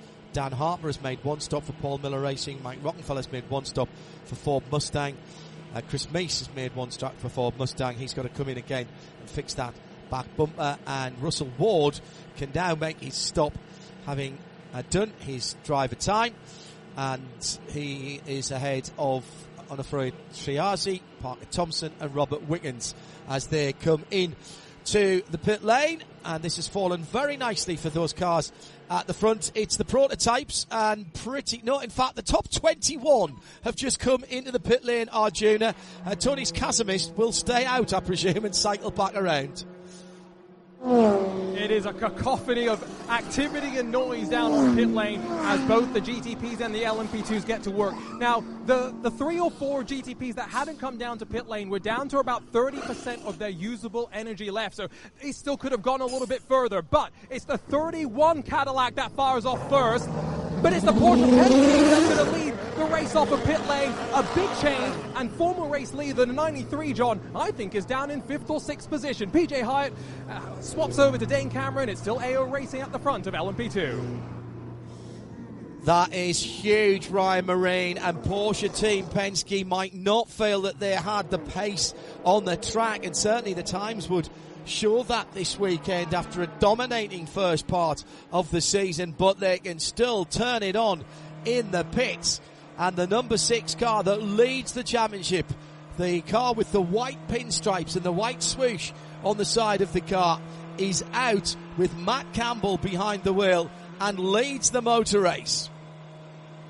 Yeah, the key thing for them and everyone else who pitted under the last yellow is they had a shorter fill, a substantially shorter fill to do, which is why you saw the cars that had been leading prior to this drop back considerably, at least in part, why they lost some track position in the pits with everybody bunched up. That's this yellow falling right in the window where now everyone can do it on one more stop is what that group that pitted early wanted to see, because it bunches everybody together and that shorter fill gives them a chance to gain some track position. And it pretty much puts everybody, by the way, on the same pit lane strategy as well. Tony's Casimist, of course, is going to come in the pits, and he's doing so now because he's done his time behind the wheel, so he can get out of that car and sit and bite his nails, twiddle his thumbs, cross his fingers, whatever he does on the pit perch for the next hour and 35 and a half minutes. So our leader passed the scene of the incident for Naveen Rao, who's out of that very pretty number 52 car, which is on its way back to the pit lane. The PR1 Matheson Motorsport to have a look at. Remember, Dan Goldberg has not completed a racing lap and therefore sits 23 laps off the lead. More importantly, if he's going to make up any positions and get more points than being 14th in class, he's 21 laps behind that PR1 Matheson car. And that's all that United will want to do. They will keep on working until it is pointless, because they can't make up those 21 laps to get at least one place back. GT pits are open. I expect a lot of callers here, because with an hour and 34 minutes to go, that's just over 46, 47 minutes to go, and we've got side-by-side action on the pit lane. Some pit lane limiters are not the same as others. Make sure you're well out the way, Arjuna. You've got them all coming in. I've stood myself on the island as far away from the chaos as I can, and right in front of me is the Ford Multimatic, the 65. I can see the left rear bodywork dangling. They're not going to fix it. I think at this point they're just going to limp the damage home until the end of the race. What we are seeing, John, with the exception of a few, and that includes AO Racing, is driver changes up and down the pit lane. And I mentioned it earlier, the Wright Motorsport Porsche, the 120, they've been battling radio issues throughout the course of the race so far. They're still not sure they've got it resolved. They've been using hand signals to try and get the signal of the driver. It's Rexy that wins the race off the pit lane for GTD Pro. It's DXDT Racing with Alex Udell at the front of GTD. Incredible turnaround as they push out. Saw Rexy out there as well. And again, the pit lane teams. Not one of my Porsche keys to the race, probably should have been. Pit lane. And being able to turn the car around quickly. We'll reset next time by and give you another VP in race update. Ryan Marine, Aaron Telitz and Dan Harper. By my calculations, has Aaron Telitz not stopped yet at all? Yeah, that's what I'm seeing too. That is exactly incredible if true. Well, we've had significant yellow flag in this first sequence, so all I can think is that they are trying desperately to stretch this. This is a car that has struggled for pace, even relative to the team car. Now, they're in different classes, but Aaron's qualifying time was roughly a second slower than what the sister car was able to do, and that's really strange when you consider this is a home track for Aaron. He's from nearby Rice Lake, Wisconsin, so you'd think if anybody could go fast in that car, it would be him. So I would surmise that they're dealing with something where the pace isn't there, so they're trying to find another way to get to the front. And maybe they think, as Arjuna mentioned, some teams did a year ago, with the amount of yellow that we're getting, they can do this race in just a single stop, and every lap under yellow helps them try and accomplish that. Yeah.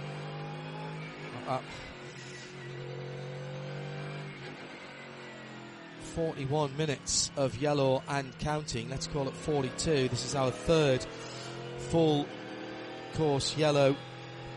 Of course, you don't have to have very many laps of full course yellow for them to be quite long here, because they tend to be getting on for 4 minutes.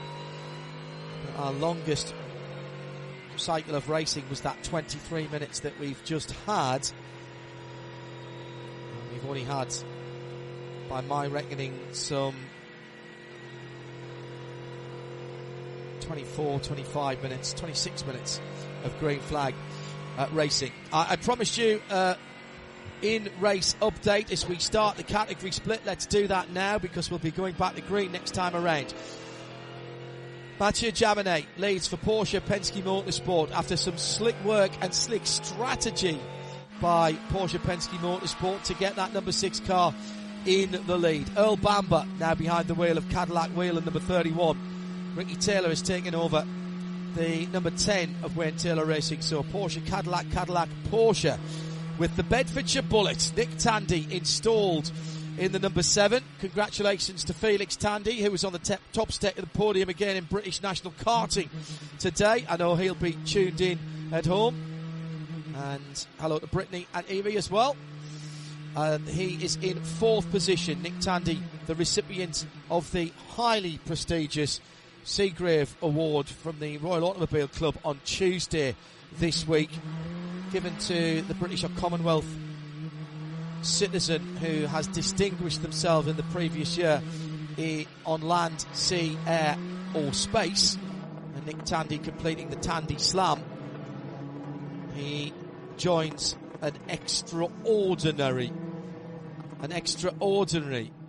list of people, including Sir Sterling Moss, Sir Lewis Hamilton, Sir Donald Campbell, Sir Malcolm Campbell, all of those with their names on the trophy as well. 5th for Louis Delatraz for Wayne Taylor Racing, the number 40. 6th for ARX Acura, number 93, the red, white and black car. Their team car behind them is the number 60, Tom Blomqvist. Roman De Angelis for Aston Martin, and the Valkyrie Heart of Racing, that is 8th place for the number 23. 9th for Timon van der Helm in the Porsche. And then the 2 BMWs all the way down at 10th and 11th now have Philip Eng in the 24 and Marco Wittmann in the 25. In LMP2, EO Racing held the lead, and Dane Cameron, former Porsche driver and defending champion overall in GTP from last year in the number 99, now leads from Malte Jakobsen of Crowd Strike Racing, the 04.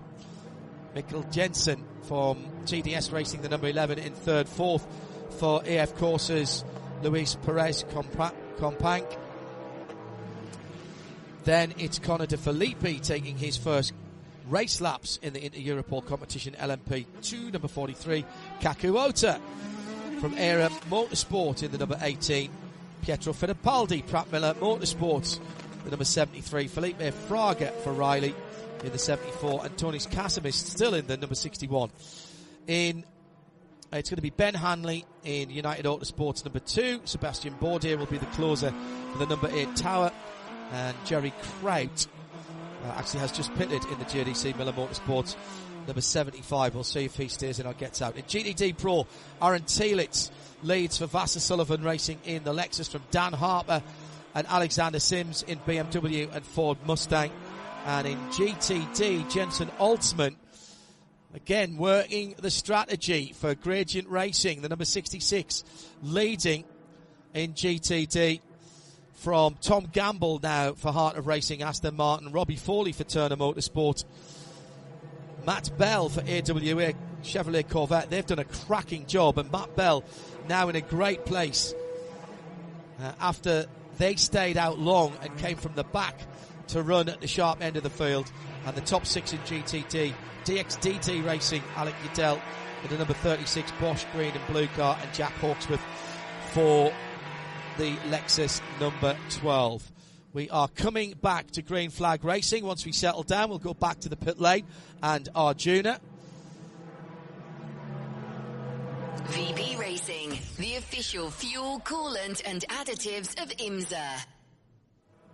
So the green flag waves after our VP in race update. Perfect timing, and perfect timing too for Mathieu Jaminet, who's taken over from Matt Campbell for Porsche Penske Motorsport.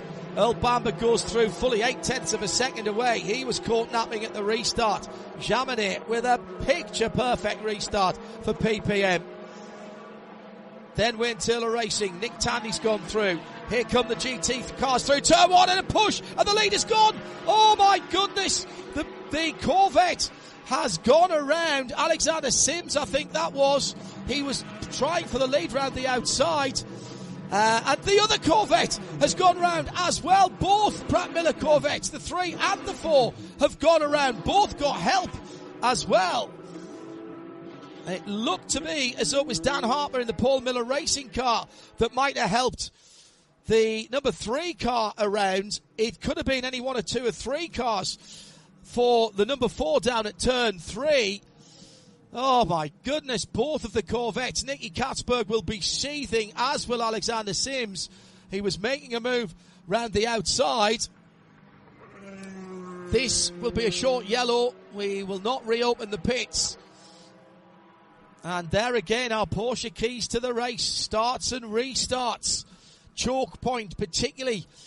There's hardly any braking, Ryan Marine, at turn number 1. And that means it is a marginal overtaking manoeuvre. And everybody wants to nail their exit for it. So they're all trying to take as much speed through the middle of the corner as possible, and on cold tyres, possibly even cold mines before they've done a racing lap on the restart. Things are getting very, very hectic there. And down at turn 3.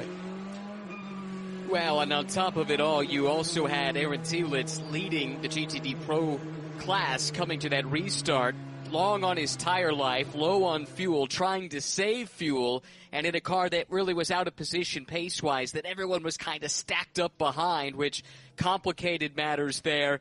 What an amazing set of circumstances, though, for Corvette Racing, because it looked like they had played a blinder with the pit strategy around that full course yellow. Both of their cars had made pit stops either right before or as the yellow came out, and then both of them end up in incidents within 30 seconds of each other. Remarkable. So BMW leading into the corner, as you say. Thielitz on older tyres didn't get a great start. Sims goes to driver's left, which is the outside of the right-hander of turn 1. He's round. He's got ahead at 1 point. And then coming out of the corner is where the incident happened. So it was clean going in. But then on the rear quarter panel on the right-hand side, the BMW. Now, the regulations in IMSA are very, very clear. You have to give racing room. That means you've got to give room on the outside. Now, what about the other Corvette? Well, that was a check-up in front, but it was the EO machine that turned him around. It was the 77 that turned him around. The Aston Martin had a big hit as well. The number 27 of Tom Gamble, who'd lost a few positions. So, Nicky Katzberg got checked up by what was going on ahead of him. And then the Aston Martin, actually I think the Aston Martin hit one of the signboards. That might not have been Aston Martin bodywork there. That's going to be a tough one for race control, because Katzberg was trying to avoid the check-up ahead of him, and possibly the AO number 77 of Lauren Heinrich had nowhere to go.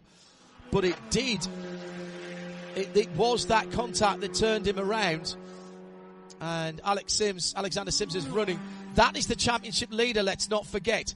As they run with that car having dropped down, the championship lead is 37 points back to the car that turned him around. Oh, goodness. And then Albert Costa in the 81, who ran so well earlier on, now in 8th position for Dragon Speed. He's down in 3rd place in the GTD Pro Championship points for the season. 80 points away from the Corvette pairing. And there's a little plume of smoke, fluids, something.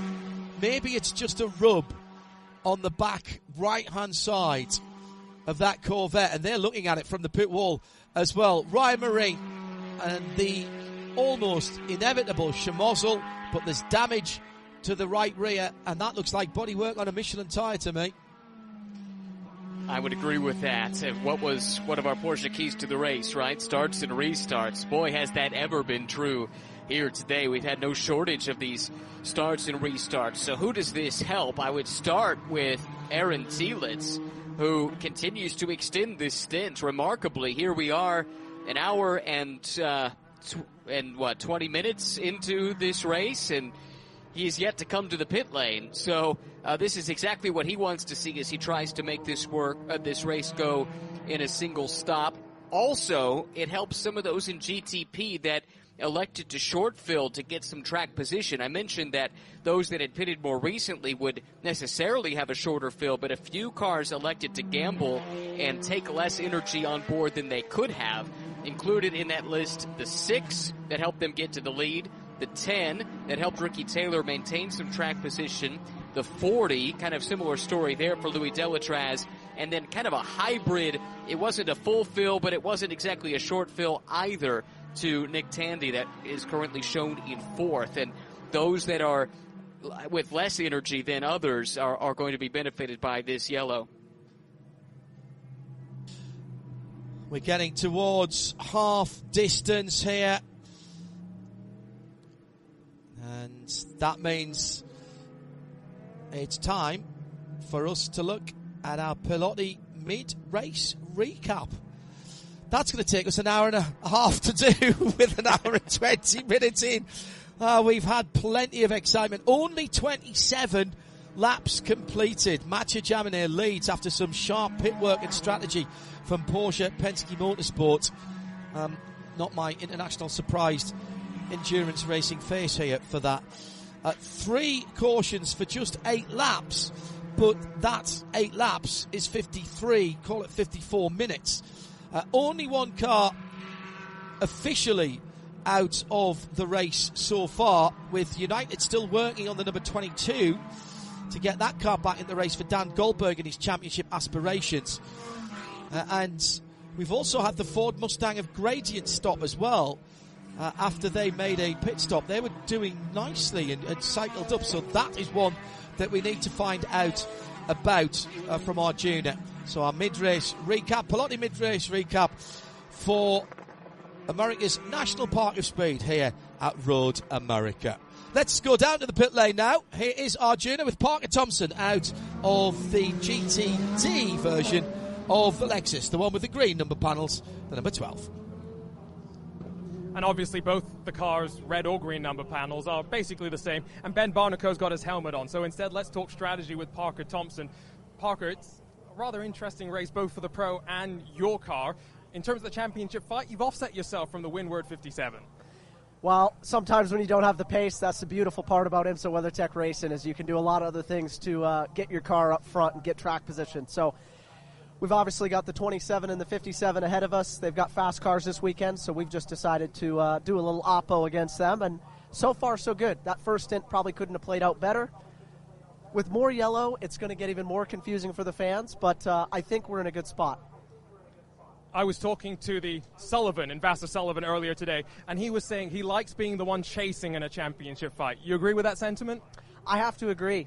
I mean, the championships I've won at the three-quarter point way in the championship, that's generally when the fire gets turned up and you either crumble or you advance. So not too long ago, I was in this exact same position three-quarters of the way through, and I came away with the big trophy, and the plan here at Vassar Sullivan Championship Racing is to do the same thing.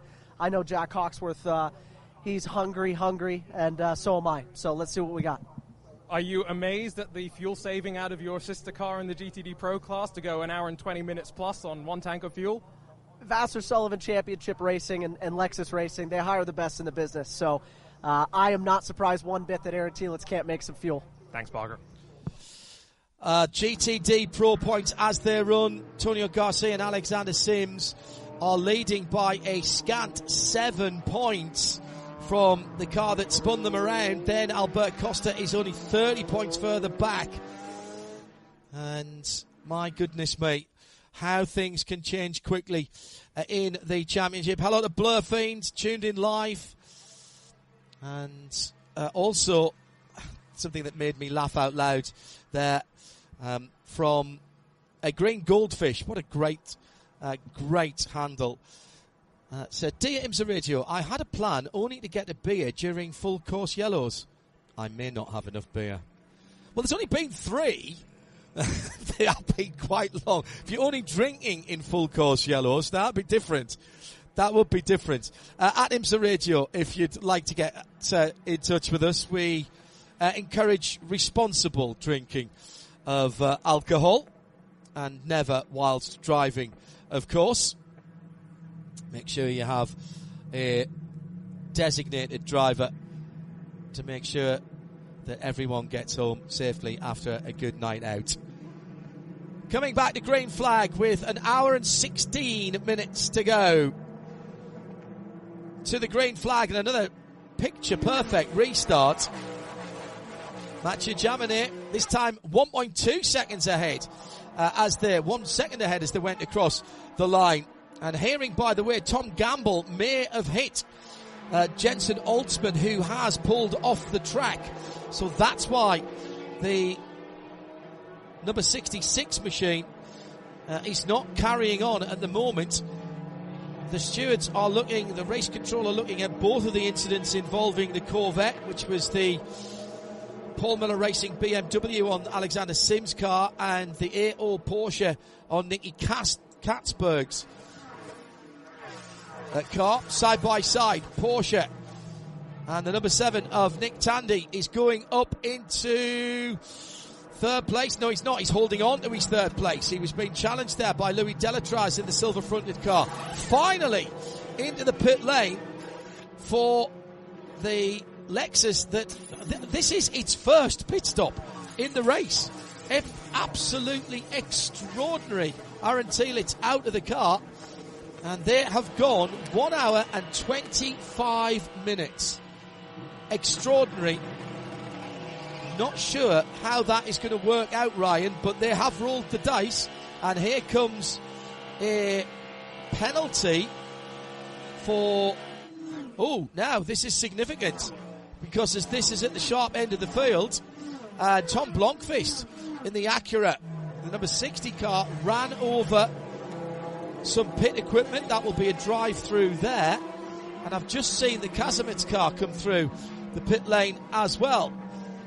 So Tom Barnicat has rejoined in the number 14. This is again a weekend where you and I, and here comes the number 60 ARX, you and I, Ryan, in the Ford Performance Global Broadcast Centre, not for the first time. If we had a camera in here, we are looking at our notes, looking at all the Alcamel screens we've got, and shaking our heads about what we're seeing on the track, because every time I think I've got a handle on what's going on, somebody just explodes the whole thing again. And here's a BMW coming into the pit lane with an hour and 13 minutes to go. And that then is Dan Harper for the leading GTD Pro car as it was. Incredible stuff going on. Strategy? No, we're just asking the magic 8 ball. Well, this isn't strategy. This is incident responsibility. That just came through. That was contact with the 3 Corvettes that's been judged and ruled on now, and the 48 forced to serve the penalty here. And I think following down the pit lane was the Pfaff Lamborghini, which also owed a drive-through penalty for a pit stop infringement a little bit early on. So anyway, it's all kicking off here. I think Vassar Sullivan, they need 1 yellow, and they are looking golden with that car that Aaron Tewitt started. Really curious to see if they can get it. It would take quite a bit of fuel saving to make it the distance.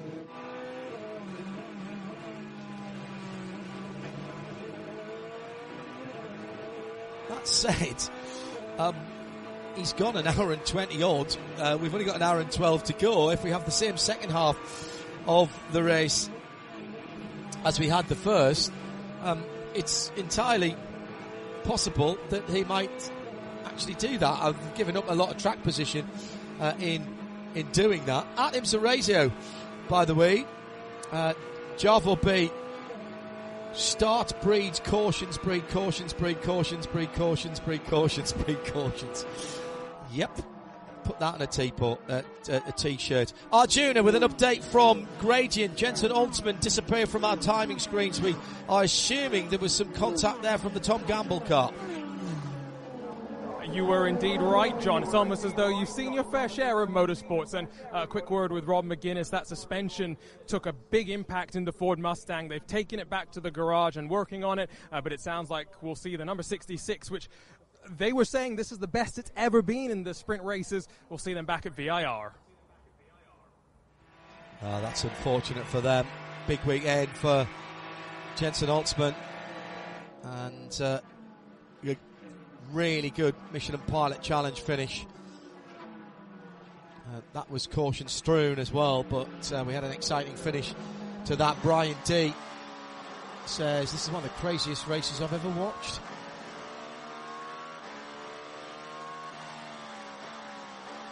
Now, it would appear that the EO Porsche has not been penalised. Well, certainly hasn't been penalised as yet. Yeah, incidental contact. I can see there now. Now that I did say at the time, Ryan, that the get out of jail card there was the fact that Nicky Katzberg was checking up to avoid what was going on ahead of him and moved across to the right hand side. And that will be the evidence that was seen and the circumstances that were seen by race control. So one of the Corvette spins was penalised. That was the 48 car, although not by the driver that was in it at the time, maybe. And one of them, the Nicky Katzberg, number 4, that car deemed incidental contact. Again, race control taking their time to look at all the available evidence, including, I suspect, the onboards from other cars around that incident. It's not a decision that can be taken lightly because it has big implications for the championship. Remember, both of the cars involved there are fighting for the title this year in GTD Pro, and by not penalizing the 77, by ruling it incidental contact, that allows them to hang on to third place, a really good points-paying position on a weekend in which they really haven't been that strong on pace relative to the Corvettes or to the Ferrari, which is down the order a little bit, having served a penalty earlier in 6th in class. So that is a massive stay of execution there for the 77. It keeps them in contention on a day when their championship rivals are faltering somewhat. So in the GTD Pro points, that lead for Bachler and Lauren Heinrich is now 13 points over Sims and Garcia. Now that was the other Corvette, of course, that got spun around by someone else. And then it's Albert Costa on his own, 53 points back. Here comes the 27 into the pit lane, and this looks like a regular pit stop. Arjuna is watching this one for us. Get my eyes on it, John, as the Heart of Racing GTD comes into pit lane, of course. Now, knowing that the Gradient Racing car took a big enough hit to the rear to damage the suspension, I'm wondering if they're going to need to do any work to the front of the car as well. But it seems as though it's just sticker Michelin tires, and in fact they've already finished the fuel as they now get to the right side of the car. So I'll try and get an update from the team to see if the driver on the radio has reported anything to be aware of. It looks like there's damage just in front of the back wheel on the pit lane side, the left-hand side of the car, so you might not have been able to see that. And that car's been pinged for a powertrain warning as well, so that might have been a big enough side-by-side contact to get that 27 Aston Martin airborne as well. At IMSA Radio, we're going to have a busy Michelin post-race tech here. The checkered flag ends the race, but not the conversation. Use the hashtag MichelinPRT at IMSA Radio, exclusively on RS2 via IMSARadio.com. And there's more contact down at turn 5. Ryan Marine, a moment or two ago. Ferrari versus Ford Mustang. Yeah, how about that? Ferrari and Ford going at it here at IMSA. That was Albert Costa fighting with Seb Prio for 5th and 6th. Costa fighting for the championship as well. We just saw what the points look like as they run. So he knows every position, so crucial for drag and speed. And that car has been really, really fast over the course of this weekend. They just are on the back foot here, having had to do that penalty earlier, I believe it was, that cost them some track position. Let's take an update from the Heart of Racing Aston Martin Vantage pit. Here's Arjuna. You are right, John. I didn't have my eyes on the pit stop, but I quickly caught up with Casper Stevenson, and he said, Tom on the radio says the car's taken a bit of damage, a pretty hefty hit, and so they're going to just limp it around for the remainder of the race. But this is throwing the championship wide open. It gives the opportunity for Windward Racing and potentially the Vassar Sullivan GTD machine to try and pull away with just a handful of races left to go. Yeah, and the Windward Racing car doing Windward Racing things with just one pit stop. Philip Ellis will take it to the end after a fabulous first stint. And actually, we should really say a fabulous qualifying run and first stint by Russell Ward. Ryan has set up this opportunity for Windward Racing. They're just running their own race. Everyone else is self-destructing in the championship. But that's how you win championships. Stay out of trouble, get to the end. And even in their bad races, they've picked up a few points. But when they've been on form, my goodness, they've been really on form in that number 57 AMG. On a day like today, it's not easy just to keep your nose clean. And we talked about the fact that they were at the front of the GTD field, but faster than every GTD Pro in qualifying, which meant that they were going to be in the middle of the maelstrom every time we had a restart to this race. So really remarkable job, first by Russell, now by Philip Ellis, to keep that car's nose clean, keep it in contention, and avoid any misfortune like the misfortune that struck the Dragon Speed car. I just went back through my notes. It wasn't a penalty that cost them the track position, but remember, they tried to make the same call to the pit lane right before a full course yellow that Corvette did, but didn't make it in time, which meant they had to do 39 seconds driving down the pit lane. That cost them several positions on track, and they're still trying to recover from that. Hello to Arwek and the Discord groups, and also the Corvette UK group as well. That's just lit up on Facebook after the two cars were spun around. Hello to Ryan Walker, Sim Racing exponent. Some scrapes on the front of the Aston 27 as well, he noticed as well. at IMSA Radio, and stay tuned, as I say, for Michelin post-race text. Love to get your take on what we've seen, not just in this race, but across the weekend. Which way are you going on some of these incidents that have been ruled on? Oh, big stack up when we went back to green, and Winward Racing making a fantastic restart in the hands of Phil Ellis. He must have passed 10 cars. That was extraordinary. As we were coming back to green, I presume this is the last time around. Aaron will probably tell me in my ear in a moment. Haven't seen anything like that. That looks like the sort of thing that happens on sim racing.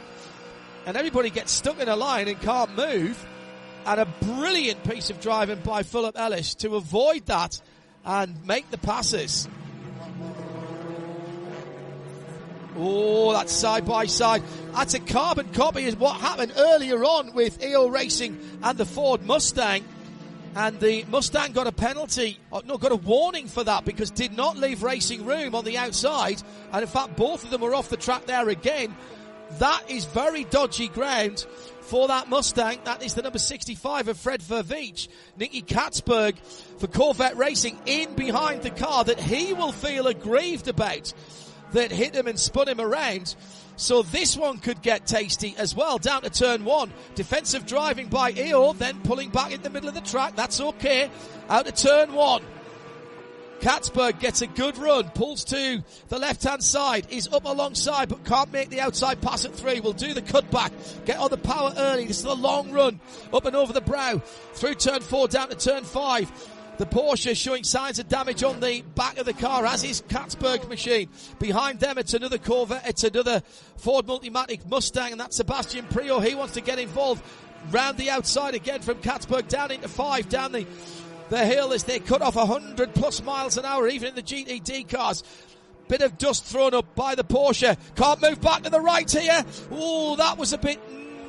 that's getting close. Race control will be watching this. They know what's been going on. They'll understand. They can only judge each incident on how it is there, but they will be keeping a note on that. Here comes the Team Kazimierz, the Team Tony's car, through that battle of GTs as well. My goodness, mate. That was an interesting exchange there, and it's not over by any stretch of the imagination yet, Ryan, but ultimately good driving by Nicky Katzberg. He saw his opportunity, but that side-by-side from the Ford Mustang number 65 of Fred Verveech and Lauren Heinrich, we saw a warning given for that at Canada Corner in the early part of the race. They are battling for second overall with Neil Verhagen at the head of the field for Paul Miller Racing. It's getting tasty. Turn up the heat. Yeah, really, really good stuff in the GT classes, as you would expect. And we're also approaching that window for every class bar LMP2, where they could pit here and make it to the end with a little bit of fuel save. So those that don't have track position might want to think about doing that here. Be the first to pit last, and then maybe see if a yellow falls their way, and that can jump them up a couple of positions. Hello to Team JTR. Not a great run for them today, not as they might have wanted at Croft in the Porsche Carrera Cup GP. But a podium for Ollie Jackson in race 2. They're watching and listening and cheering on Nick Tandy, the boss, as they always call him. Hello, team. Safe travels home from North Yorkshire.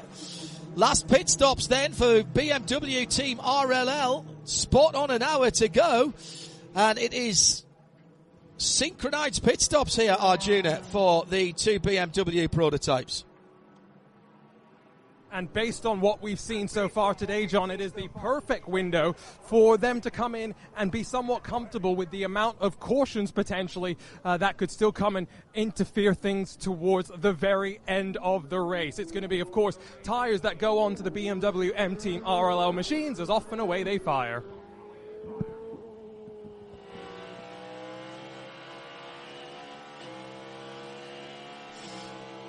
So there is the first team to jump. Now, typically, as they've dropped down to the mid-teens and behind a few of the LMP2s, Ryan, typically now that'll leave the other teams guessing a little bit. Do they go as far as they can? Some of them have got pretty much half a fuel tank left at the front of the field, but of course any intervention by that Corvette safety car now would be very advantageous for the cars that have made their last pit stop and extremely disadvantageous to those that have not. Right, that's the risk you run if you continue to stay out. I think if you've got some clear track and you think you can run fast enough laps to try and still put in good lap times while tires are getting up to temperature for those that have pitted, then maybe you gamble for a lap or two. But this has been a crazy race, and I don't know that we're done with full course yellows at this point. So you're really taking a... Yeah, I do. I think you're taking quite a risk the longer you stay out here. Now that we're in that window, I would not be surprised to see the rest of the GTP class try and follow suit at the first opportunity. I'll tell you what, fair play to Team RLL, because they have dropped out both the 24 and the 25, Philip Eng and Marco Wittmann, into about a third to a half of a track of empty track. They're just coming up the hill now, having just come out of turn 14. The next car ahead of them is the number 60 Acura, Tom Blomqvist, and he is going down the middle straight, if you will. So there's plenty of room for them to get their tyres up to temp and put in some fast traps. So if they are trying to do the performance advantage of new tyres and run to the end, what I've heard some people call the undercut, it's using the performance advantage of brand new tyres whilst your competitors are mired in traffic and or losing time on older tyres. Well, they've dropped them into the perfect position to do that. And I'm going to keep a close eye on the lap times for BMW number 24 and 25, running down in the 20th and 21st position, 10th and 11th in GTP. Tom Blomqvist, who has got the fastest car on the track for the GTPs, with a 1:51.777.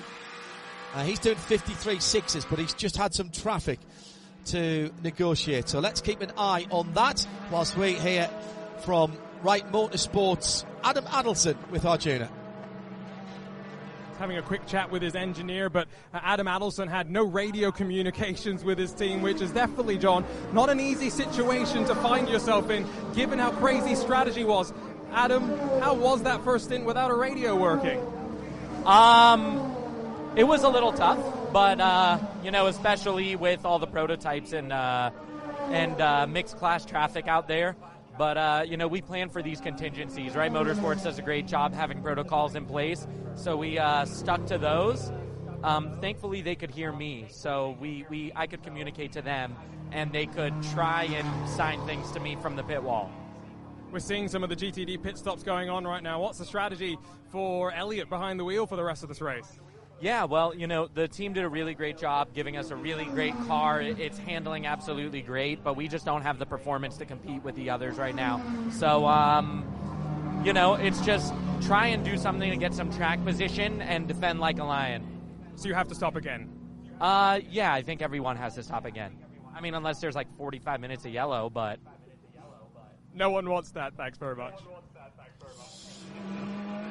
Adam Adelson for Wright Motorsport. Yeah, Alex Skier cycling up to sixth position in that category as we've got pit stops going on.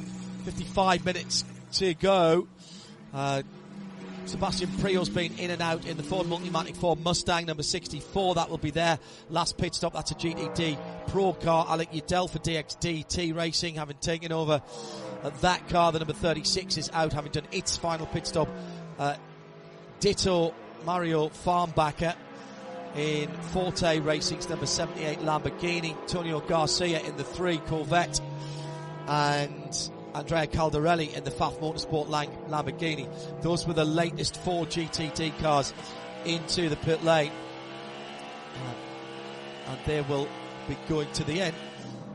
Now, Nick Tandy has just got past one of the Cadillacs there, and it looked like there was a bit of contact, Ryan Marine, as I was looking at the timing screen, and it's not gone down well.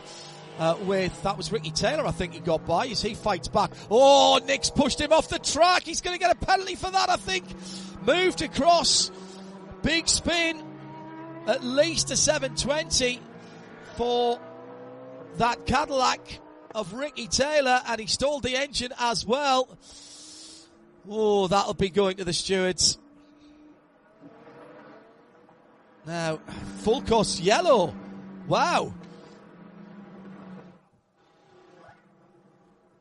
So who's in the pit lane right now?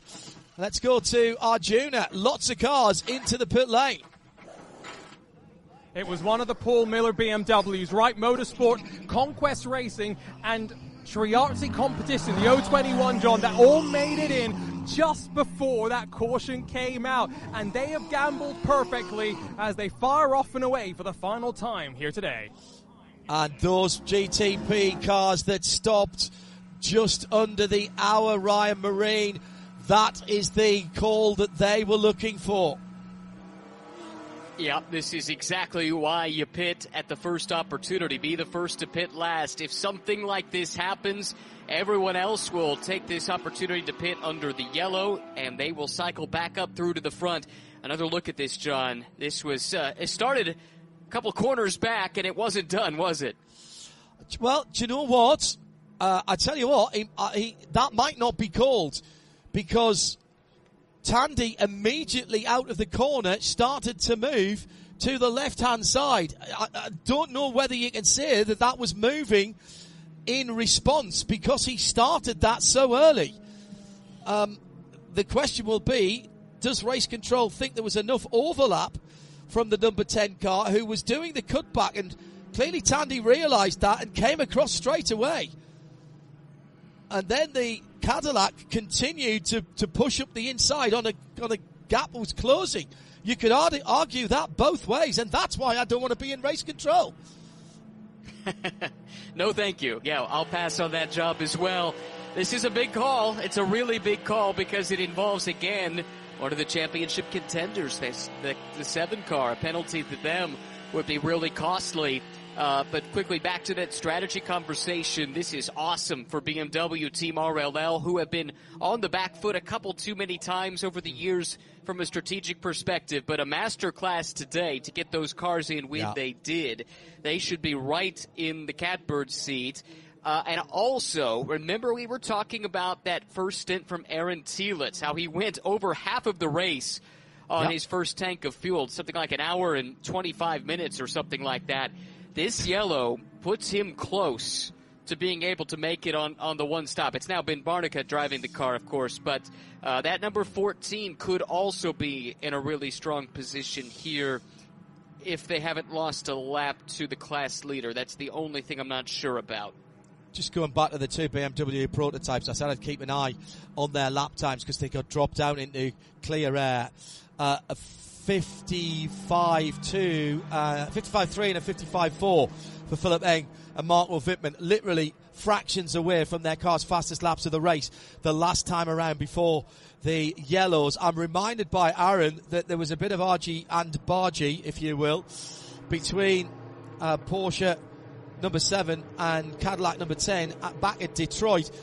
I think that all started before that, actually, and it might be worth going back to have a look at the Tandy Pass, original Tandy Pass, on that car, the number 10 Cadillac of Ricky Taylor, and see what occurred at that point, because I think, I was going to say there was paint traded, vinyl swapped. Sorry, that makes it sound like they were, would you like to listen to this LP? No, how about this 45? That only works for viewers and listeners of a certain age group. There was a bit of hip and shoulder involved, but from which side, I don't know, because I only saw that. I only saw the end of that, and Mathieu Jaminet then still leads. Now, Earl Bamber second for Cadillac Wheel and Porsche Penske Motorsport third for Nick Tandy at the moment. But that, let me just check the race control. I'm sure that'll be under review. And yes, it is. You're supposed to leave a car's width when a car is alongside the Corvette. The Cadillac was not alongside. It was moving into that gap. But then you can't move in response. The question here is whether that was in response and how early Nick Tandy and the Porsche made that decision to go. Here come the pit stops. This will be the final stops for all of these prototypes that are on the lane now, and the BMWs, and everyone who stopped just before will cycle on through. Tom Blomqvist will have to come in. He's only got 46% of his energy left, but the two Beamers have got 86 and 85 respectively of the 24 and the 25 car. Arjuna, you've got some business. And I've just walked up and down pit lane, taking a quick look through the various pit stalls. Lots of scrubbed Michelin tyres, John, for the GTP and LMP2 machines. I'm not seeing any stickers that the drivers have got to be able to take advantage of, and so now it's the final job for the crew behind the wall to get to work. This is where the team element really comes into play.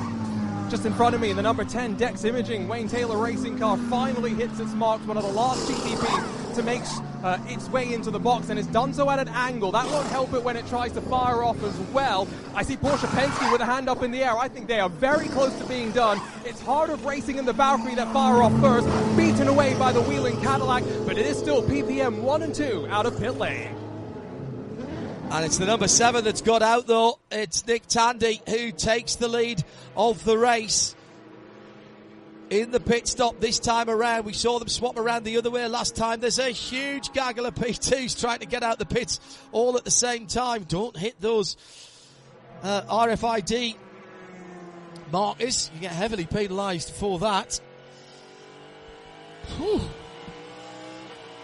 We'll give you a field rundown once everybody's been through the pits. So at one stage, we on the pit lane speed limit, now we had 3 wide between the tower number 8, the TDS number 11, and I think that's the United Autosports 22 that will be, because the 2 car, because the 22 still in the pit lane. So that was all a bit fractious, and there was contact between all 3 of those at various stages. Was it the United car? Yes, I think it was. Just waiting for those cars to go through. That was on the speed limit. If you can have that much fun and swap paint on the speed limit, Ryan, no wonder we're having so much going on at full racing speed. Yeah, that's something that needs to get sorted out. Cars that are in the fast lane, that's the lane to the extreme left in the pit lane, get priority over those that are in what's called the transition lane, which is the lane in between the fast lane and the actual pit boxes. If there's any overlap at all, so even by an inch, it's still the car that's in the fast lane that gets the priority in terms of position leaving the pits. So Nick Tandy goes down the inside at turn 3, and that's kind of okay. He's through, and Ricky just gave him a little tap as he goes through, but I think that's fine. Then coming out of turn number 5, Tandy darts to the left-hand side.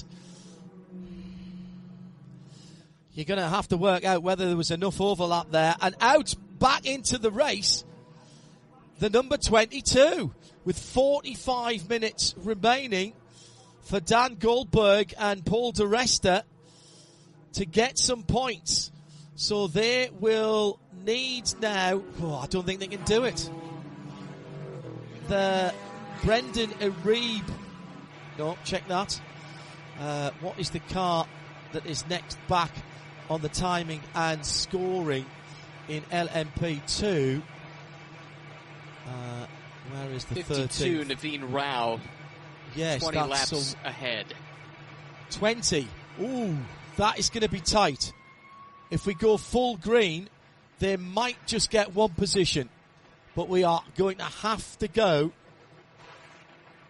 all the way to the end in pretty much green for Dan Goldberg for United Autosport to get that sorted. Final pit stops for the GTD Pro runners in the pit lane, and of course we've got eyes on that red light at the end of pit lane, so nobody's able to come back out. They're losing ground now, but we will be resetting the field anyway. One of the Corvettes caught up in there as well. Here's Arjuna.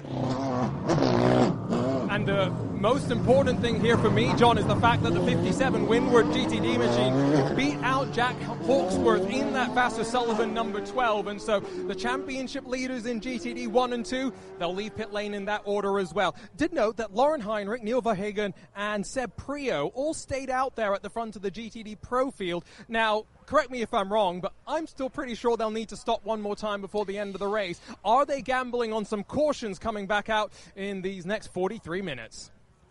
Hello to Carl. Uses Charlie Brown as his moniker. Next year, surely it has to be a 6-hour race at Road America, don't you think? It is. Have you not been taking notice, Carl? We have a 6-hour race. It will be the Motul SportsCar Grand Prix for 6 hours around here, evoking memories of the old 500-mile races back in the day. 1,000 kilometres, just a little bit more than 500 miles, about 600 miles, but we have had a 500-mile race here before. What was that, 500 kilometres actually, when we did it? Certainly a 4-hour race here, but a full 6 hours. I seem to remember that was rain-affected one year. So, as we reset the field, let me give you a VP in-race update. The two BMWs, which did their last pit stops first, beautifully described by Ryan Marine here in the Ford Performance Global Broadcast Centre. The 24 Philip Eng-driven BMW M Hybrid leads Marco Wittmann. Nick Tandy's under investigation in third place. He's the best of the two Porsches, and as it stands at the moment, he'd be, I think, 5 points ahead of the two Mattis. He and Felipe Fraga, of course, would be ahead. But as I say, under investigation at the moment. Then it is the number 6 sitting in behind. Then Renger van der Zande in the number 93 for Acura. That's the red, white and black car. Then Earl Bamber for Cadillac in the red fronted wheeling car. 7th, the Aston Martin, been knocking on the door, the top 6 all the way through today. And Roman De Angelis will take that car to the finish. Then Timon van der Helme for JDC Miller, who've used the strategy to their advantage today as well. And a car that hasn't had the pace of the rest of the GTP field today, Louis Delatraz in 9th position for Wayne Taylor Racing. And so where is the number 10? There's Ricky Taylor there, will be in 10th place, and Tom Blomqvist in 11th once we've reset the field. Dane Cameron for AO Racing, the number 99 car, continues to lead in LMP2. Conor De Filippi for Inter Europol, his first run in an LMP2 car, and they are staring at a potential win and a podium position at the moment. Kako Ota, favoured son of Honda, getting some prototype experience for Era Motorsport in the number 18 car. Malte Jakobsen, CrowdStrike Racing, the 04 in 4th place in LMP2. Felipe Fraga in the Riley number 74 in 5th, and Ben Hanley in 6th for the United Autosport number 2. The 22 with Dan Goldberg is back out on the circuit, trying to make up enough laps to get one further position and a little handful extra points to try and hold on to his championship lead. Lauren Heinrich for AO Racing in the number 77 Porsche is leading GTD Pro from Neil Verhagen for Paul Miller Racing in the Ford Mustang, in the BMW GTD car. That's the number 1. The 64 Ford Mustang of said Prio is next up. Then it's Antonio Garcia in the number 3 Corvette, racing by Pratt Miller. Chevy Corvette, should I say. 5th is Ben Barnicat, and 6th is the Lamborghini of Faf. In GTD, Alec Udell for DXDT Racing leads for the Bosch number 36 DXDT Racing car, and then it's Forte Racing getting some karma maybe for loaning their spare car, their spare Lamborghini Huracan. Some positive karma there. They've done well, worked the strategy to their advantage. Maybe a BDO Norse Strategy Award coming their way as well for GT. Then it's Daniel Surra for Conquest Ferrari, the number 34, and Trent Hinman for the 45, Wayne Taylor Racing Lamborghini. Kenton Cook will finish the race for Triazi in their 0-2-1 competition, Triazi competition Ferrari. And then it is Wright Motorsports number 120 as we wait for them to go back to green flag. VB Racing, the official fuel, coolant and additives of IMSA. So the big news there is the championship leader Winwood Racing has dropped down to 9th with that late pit stop, but presumably they threw a new set of tyres at Philip Ellis, slapped him around the head a little bit, Ryan, and insulted every member of his family to get him riled up before we go back to green. Yeah, the trouble is they, like so many others that hadn't pitted, got shuffled back there, and that's the risk you run, as we talked about, going long on the stint once that window opens. I'm really curious about Lauren Heinrich right now, who leads GTD Pro, but has been out on track for the better part of an hour already, 55 minutes on this stint. They thought that they would lose too much track position if they pitted, but I don't know how they make it to the end from here without a whole bunch of additional yellow laps.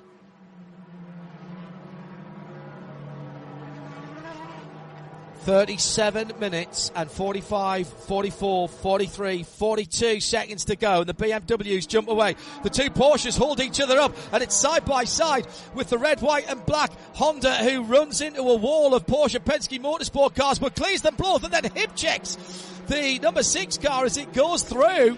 Well, that got feisty quickly. Starts and restart starts, we said, in our Porsche keys to the race. Tandy and his teammate Matty Jaminet sort of tripped over each other, and Renger van der Zande didn't need a second invitation, went to the right of one car and the left of the other and give them both a little check as they went through.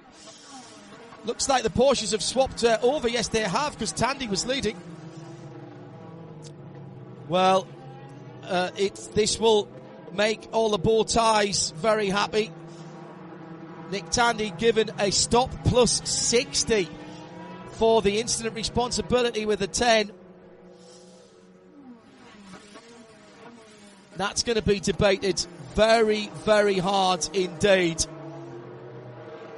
Not just whether it was, but whether it deserved an extra 60 seconds.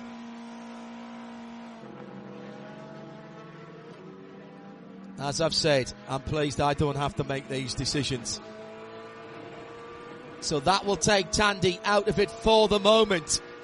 A safety car would bring them back in. At the moment, Phil Ellis and Russell Ward lead GTD by 112 points, courtesy of the fact that their nearest championship rival, despite the fact that the 57 AMG is running in 9th, are behind them. They're in 10th in the class. The car that's doing best in terms of the championship is the Aston Martin. And they are within striking distance of second place. Now, Campbell and Jaminet are back now at the top of the GTPs, courtesy of the overtake on Philippe Nasser and Nick Tandy. 35 points there. But this is a good day for the number 24 BMW, pulling within 201 points of the leaders as it stands at the moment. So Philippe Eng is the right BMW to be leading right now. Now the restart, what was going on? Nick Tandy got a terrible restart, then gets a clip on the right hand side from Renger van der Zande, who then goes to the left and he gets a clip. Oh, 2. Yeah, that was all arms and elbows out there. Renger pulled to the right there. How's that going to be seen by race control? The car didn't spin, but then again, you don't penalise the consequence, you penalise the action. So is that a stop plus 60 as well? We'll have to wait and see.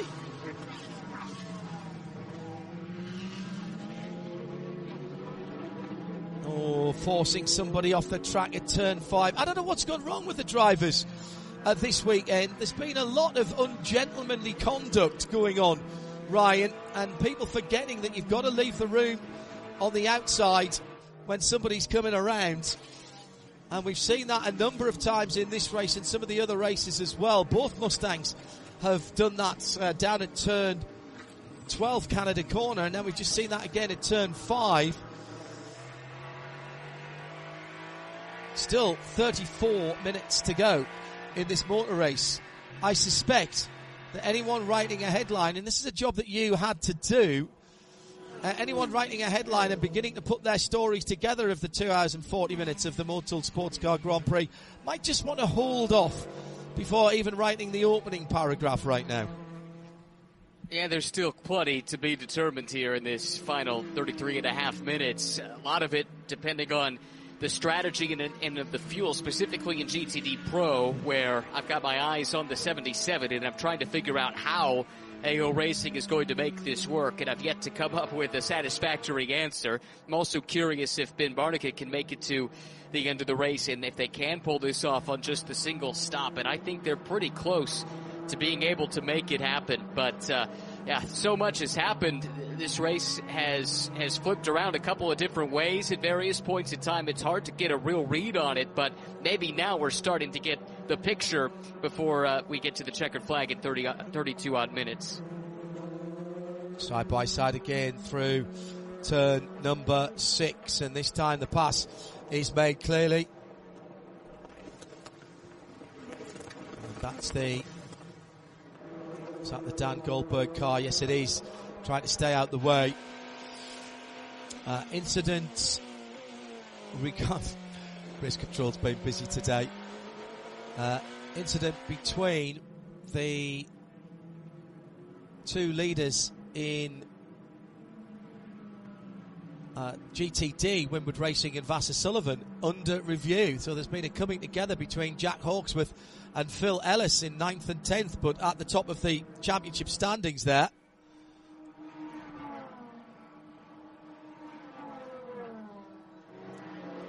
This GTD and GTD Pro battle is just not turning down at all, Ryan.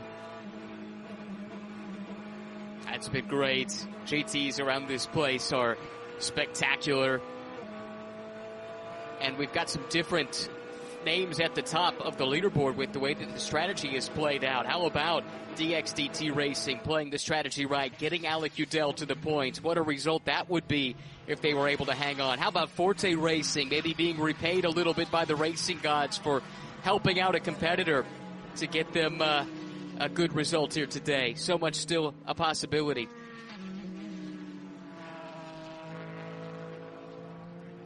On the track just a moment ago, a little side-by-side, door-to-door between Mustang and Corvette. I'll tell you, the Mustangs have been right in the middle of so much of the action today in the GT classes.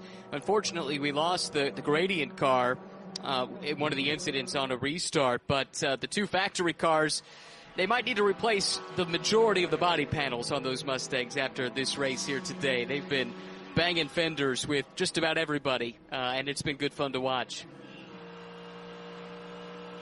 Don't forget Michelin post-race tech coming up in about 35 minutes exclusively on IMSA Radio, RS2 via IMSARadio.com. Oh my goodness me. Up into turn number 6. The Aston Martin giving the championship leader the chrome horn massively into turn 6. And that will be looked at, I'm sure, by race control. And Nick Tandy's done his stop and hold. He was in the pit lane 1 minute and 41 seconds. It's 39 second transit time, so they made sure they were absolutely spot on in and out. Oh dear me, untidy. Dane Cameron puts in the fastest lap of the LMP2 race, his former team at the moment, with the number 7 now with a mountain decline. Nick Tandy down in 23rd position behind all of the LMP2s. 63% of his energy left. That'll get him to the end in the next half an hour. But he has dropped some minute and a half on the leaders. In fact, he's yet to complete lap 50, which is the lap that the leaders are on. He is coming round the end of the carousel. The leaders are right behind him, so he's almost a lap down. So Tandy's going to have to get a wiggle on now not to lose the lead lap.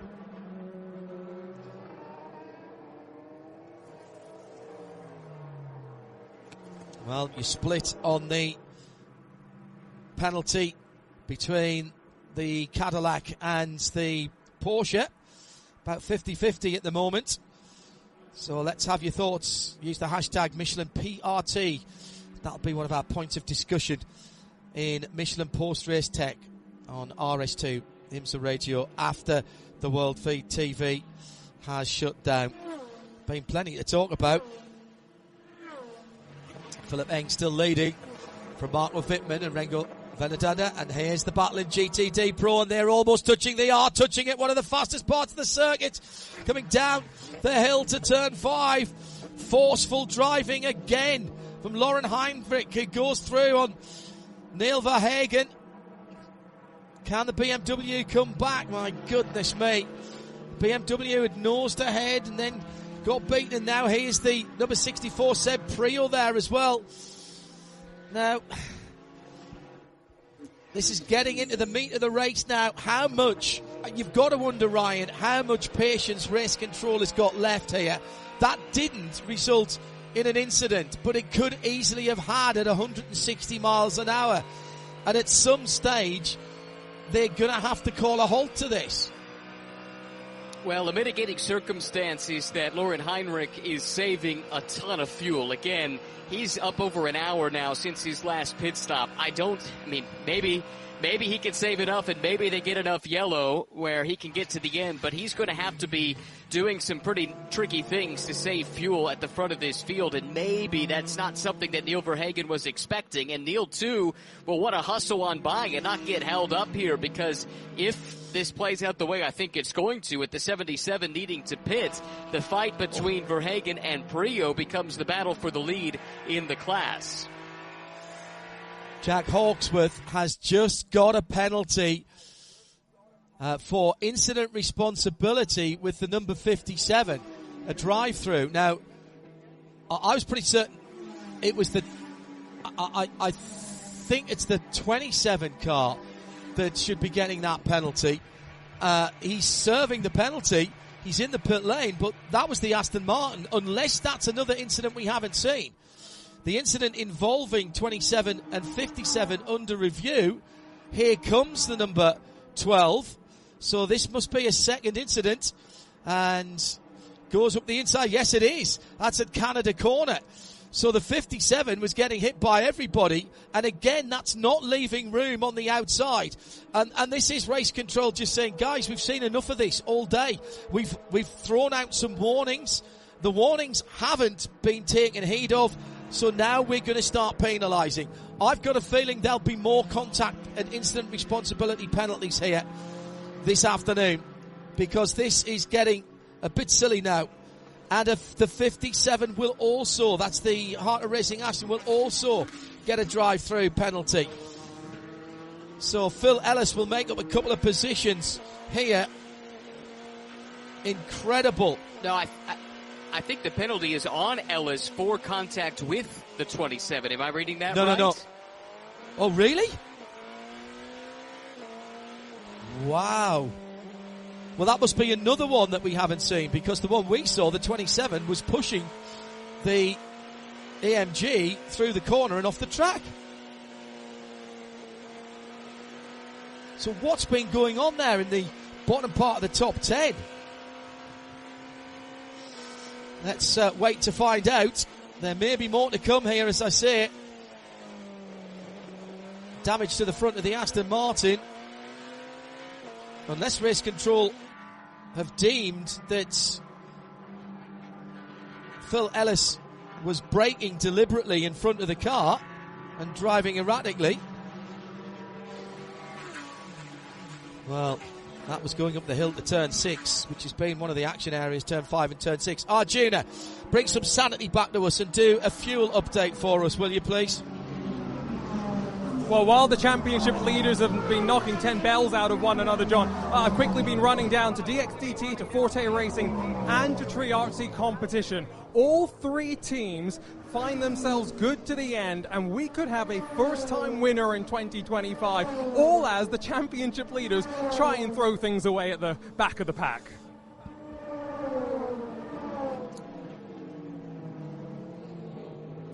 Philip Eng then continues on his merry way as he's carving through traffic at the moment.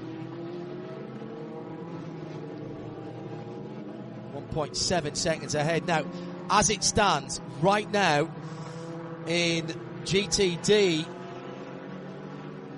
the championship leaders still lead, but now in second place would be the Casper Stevenson driven Aston Martin, 107 points back, with the Parker Thompson Jack Hawksworth car a further 5 back in third position. That's how it stands at the moment. That could all change in the next 20 seconds.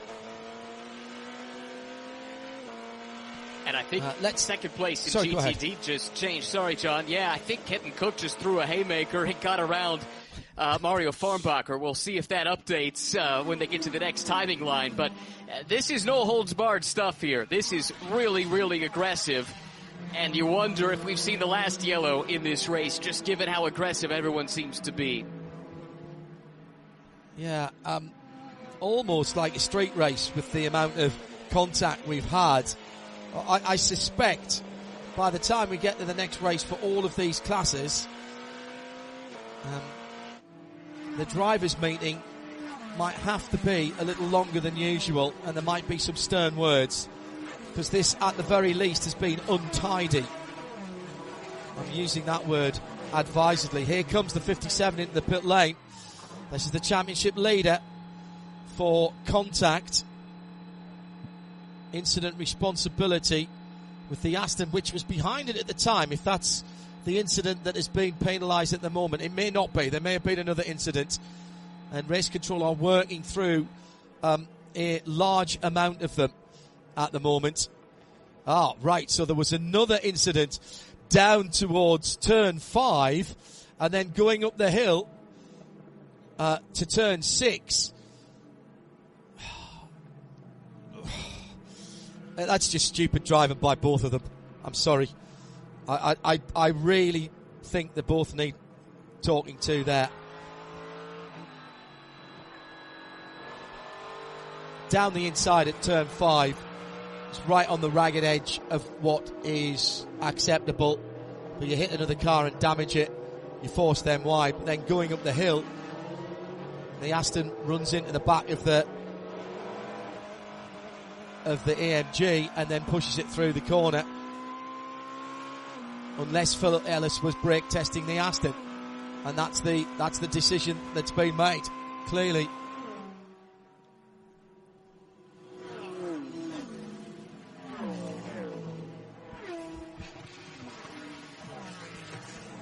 One and a half seconds between first and second as they go through traffic.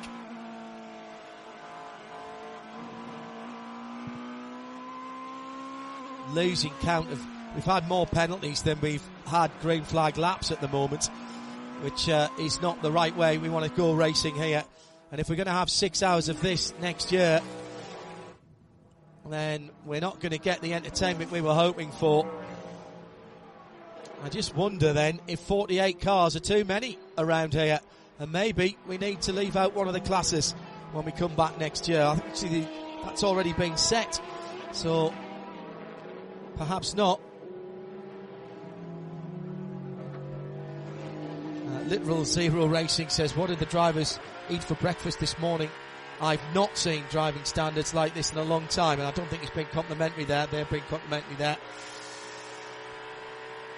We are getting to the business end of the season, Ryan, and clearly there's some scores being settled as well from earlier on in the year. Well, I think also everyone looks at the calendar and all of a sudden we're in the stretch run of the championship. So the time to go is now if you're going to make up some ground.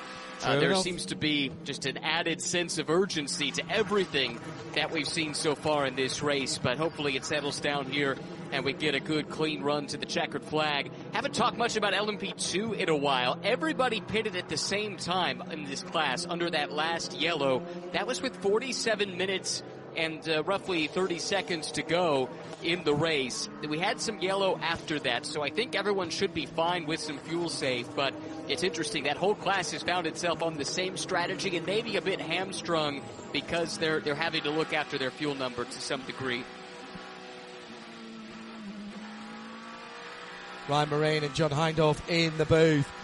Right, we've got just under 20 minutes to go. Let's have a VP Racing in-race update. Lots of traffic at the moment as the field is spreading around the 4 miles. But here's what's happening in GTD. Alec Udell leads in the number 36 DXTD Chevrolet Corvette he shares with Robert Wickens. What a result that would be. Kenton Cook. A quiet race for Triazi today, and that's one of the few cars we can say that about, but Kenton has worked his way up into second place in the 021. Forte Racing with the 78 car. They've used their strategy nicely to get up into third. Then it's Conquest in the Ferrari, the number 34, and the top 6 is Elliott Skier and Robbie Fawley. The championship battle is Phil Ellis versus Jack Hawksworth, with the Aston Martin number 27 of Tom Gamble also in the fight. Tom Gamble doing the best of those three in 8th position. Phil Ellis in 10th for Winward Racing, and Jack Hawksworth in 11th position in their respective classes. In GTD Pro, Lauren Heinrich for AO Racing. They've had an eventful day as well, with panel damage all around that green number 77 Porsche. Neil Verhagen in 2nd for BMW is right on his tail at half a second back, and Sebastian Priaulx solidly on the podium in 3rd for Ford Multimatic Motorsport, the Ford Mustang GT3. He's got 4 seconds back to Antonio Garcia, who's the best of the Corvettes, the number 3. Then the FAF Motorsport rebuilt Forte car, let's not forget, in 5th position, and Max Hezzer in the 2nd of the Paul Miller Racing BMWs. Next up, Dane Cameron for AO Racing leads by just under 3 seconds for Conor De Filippi. AO Racing from Inter Europol, 99 from 43 and 73 in LMP2.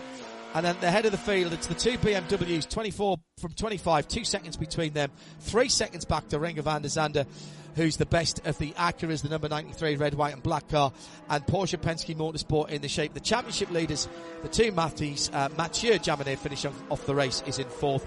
5th is Earl Bamber, and 6th, Roman De Angelis. Top 6 finish for the Heart of Racing, only 14 seconds away from the leader. I think they'd have taken that at the start of the weekend. That's your VP in race update. VP Racing, the official fuel, coolant and additives of IMSA.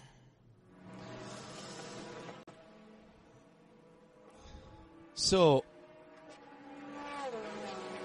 Sean Olmsted, it seems the driving standards of today's race haven't been that good. If you've been watching today, what's your take? Yes, what is your take, Sean? Let us know. Hashtag Michelin PRT for post-race tech at the end of this race. Down the front straight, prototype action. And this is LMP2. That battle has just been going on all the way through, and Dane Cameron for AO Racing still leading by 3.5 seconds, but it's the midfield of that battle that is going on at the moment. Felipe Fraga for Riley, and also in there as well the red and black car of Pratt Miller Motorsports. Everybody's having a go, and of course they're having to come through the GT battles as well, Ryan, and that is where we're getting I think some of the frustration is building up in the that is coming out in intra-class battles that start out as inter-class battles. It's been really fun watching the LMP2s fight amongst themselves, but also fight through this traffic here. Cameron's lead is pretty healthy, 3.2 seconds over Conor De Filippi. First ever LMP2 race, and he finds himself 2nd. But this stint has been really good from Felipe Fraga. The Riley team has not had track position all day, and they've only been able to get to third place because of Felipe's pace here in this stint. He has been outstanding, making his way up through the field, passing some big names, and now sits about 9 seconds off of the class lead. Coming down into the last 15 minutes, we're under that now. And where is the drama coming next?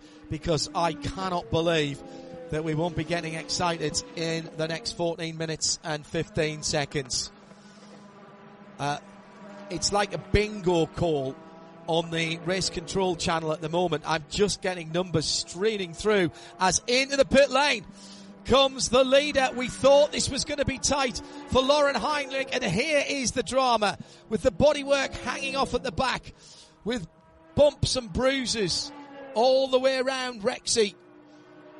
But a splash of fuel required for the last 13 and a half minutes, and they will give up the lead in GTD Pro, which goes back to Paul Miller Racing and Neil Verhagen, exactly as predicted by Arjuna and by Ryan Myron. They played the card. It hasn't worked out for them, Ryan.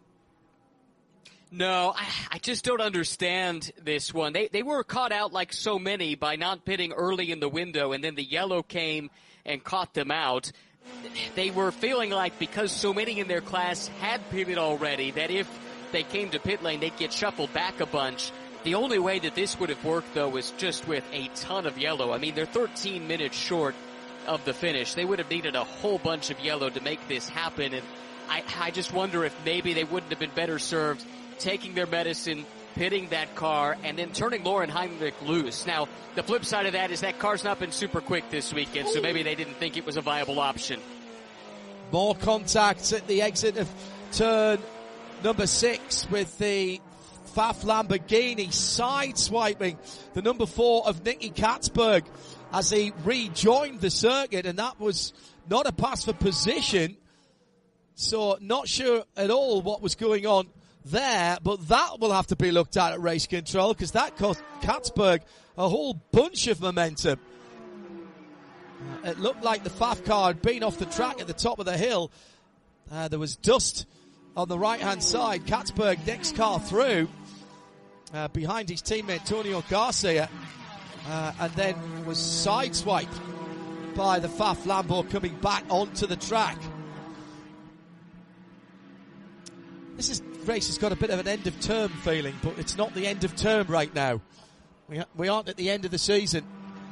Blurfein saying it seems like the discipline may have slipped out of the IMSA drivers. Not a risky racing move, resulting in cautions and sterner penalties from race control. IMSA, at IMSA Radio, hashtag Michelin, PRT. I think we're going to have our work cut out going through all of these at the end of today. Penalties and warnings are plenty, with just numbers after numbers. 120, 96, 36, 84, 74. I don't normally just read the numbers out, but honestly, if we identified and told you which ones they were, that we wouldn't have time to describe the actions on the track. That's all track limits warnings now, and race control are getting towards the end of their tether there, I feel, as well. Into the pit lane for their last stop, and here's another tactic that's not worked. This time it's in the GTD Pro category again, and it's for Vassar Sullivan, and this is left-hand side tyres only for Ben Barnicat, and some VP Racing fuel side by side at turn 6. Is this more incident? No, that is a clean pass, but here comes Dragon Speed as well and tries to elbow his way through. This is stock car racing, not GT racing. Really untidy racing today.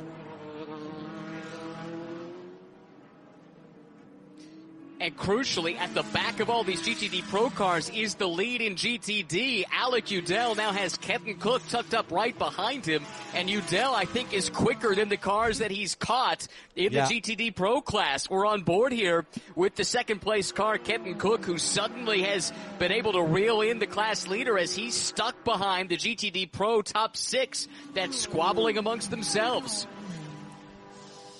Yeah, and this is going to cause another bottleneck for the GT cars, who in this phase of the race and with these drivers in are as quick, if not quicker, than the GTD Pros ahead. This has been a theme all through the race. We saw it with Winward earlier on, and maybe that's why they tried the strange strategy that put them out of kilter and has put them down the field, as well as their penalty, of course. But it was clear early on, wasn't it, that they were disadvantaged by being put at the back. As the Corvette of Nicky Katzberg is facing, I think, the wall. Yes, he is. That's off at the side. This is going to be a full course caution going into the kink. If he can get reverse, he might be able to get it into the orange overlap there. And we're getting another drive through. I thought that we hadn't seen the last of it, and this is for car number 9 for contact with that number 4 car. Earlier on, that's the Pfaff Motorsport Lamborghini. That was the rejoin at the top of the hill, 6 and 7 that I said about before. Here's the battle for the lead in GTD before we go full course yellow.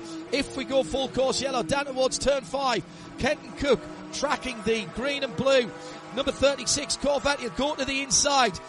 He gets blocked there again, but he forces the issue. There's contact again, and he's gone through. Both cars go off the track. How do you call that one? That's another incident in the same place where the car ahead moves across the block and the car behind refuses to lift off. Now, in all of the other incidents, actually no, it's been called both ways, that, going up that hill for the 2 incidents that we've had there.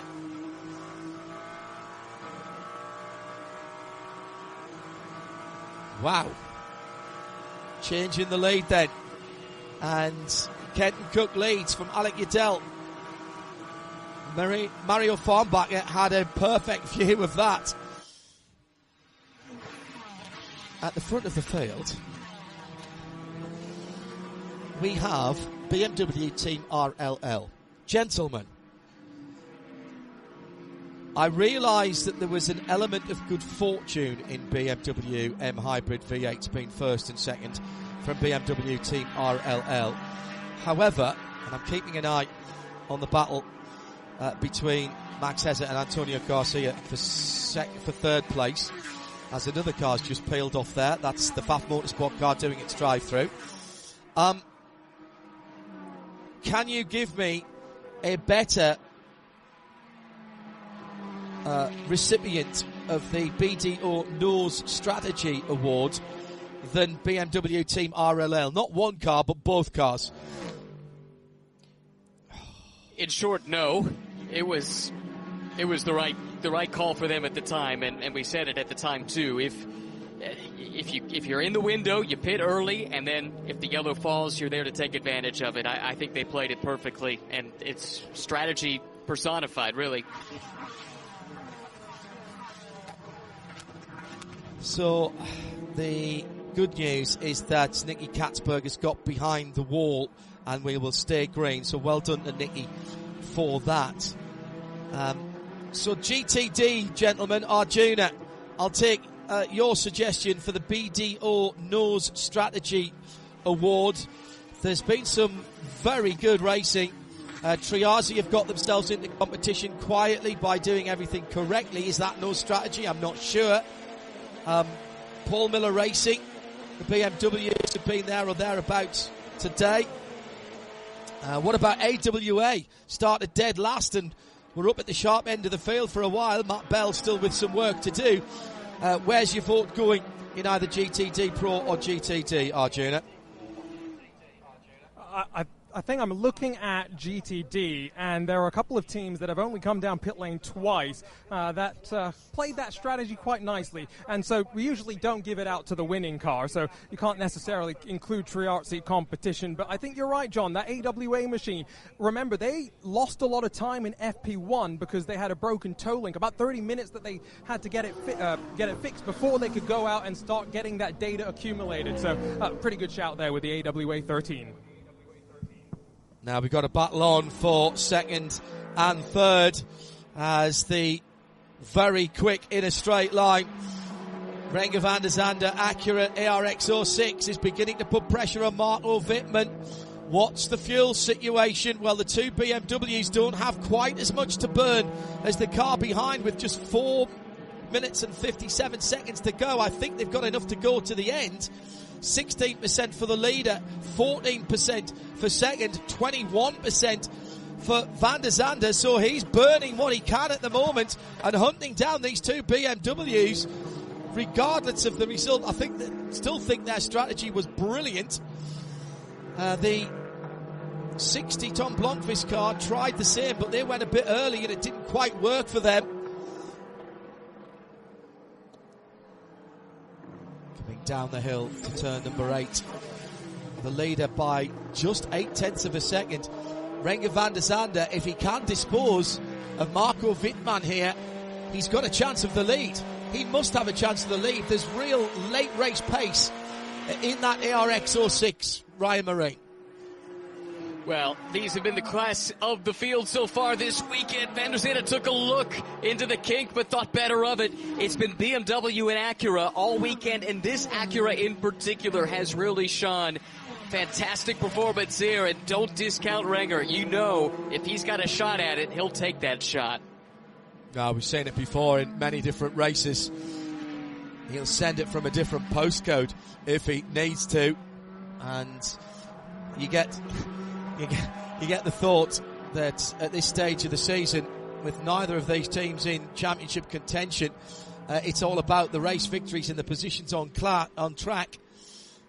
We start the penultimate lap, so 8 miles to go now for these two leaders. These three leaders, should I say. Michelin post-race tech to come. Hashtag Michelin PRT at IMSA Radio. Incident after incident after incident. But let's not let that detract from the race at the front of the field. The two BMWs then, at the moment, have the advantage. What has Renger van der Zande got to give? He'll give everything, as Ryan Marine has said. In LMP2, what a race by AO Racing. Genuine pace early on in the race. And a great qualifying performance as well. Has given Dan Cameron the chance to be the finisher here, the closer. Shout out as well for Aston Martin. 6th position for that car. And albeit with a lot of intervention from safety cars, under 15 seconds at the moment for Harter Racing away from the lead. GTD Pro, BMW, Ford Mustang, 3 seconds between them, then another 12 back to Albert Costa. Kenton Koch for Triazi leading. Forte Racing in second now. What's happened to Alex Udell? He's dropped back a little bit. He's right on the tail of Conquest now. But Mario Farnbacher for Forte Racing. Oh, and another hip check at turn 6. White flag is out. Which one of the United cars was that? Pushing the Tower car off. It's not leaving people space on the exit and forcing them off the track. It's getting a bit tedious now. This is not the spirit of endurance racing. Does it make it better or worse if it's a 6-hour race for next year? I'm not sure. Good point made by a couple of people that taking cars out of this probably wouldn't make much difference, because most of the egregious contact has been between people fighting in class. As it stands right now, and don't count your chickens, the Heart of Racing have the best finish anywhere in the world for an Aston Martin Valkyrie in its first season of competition.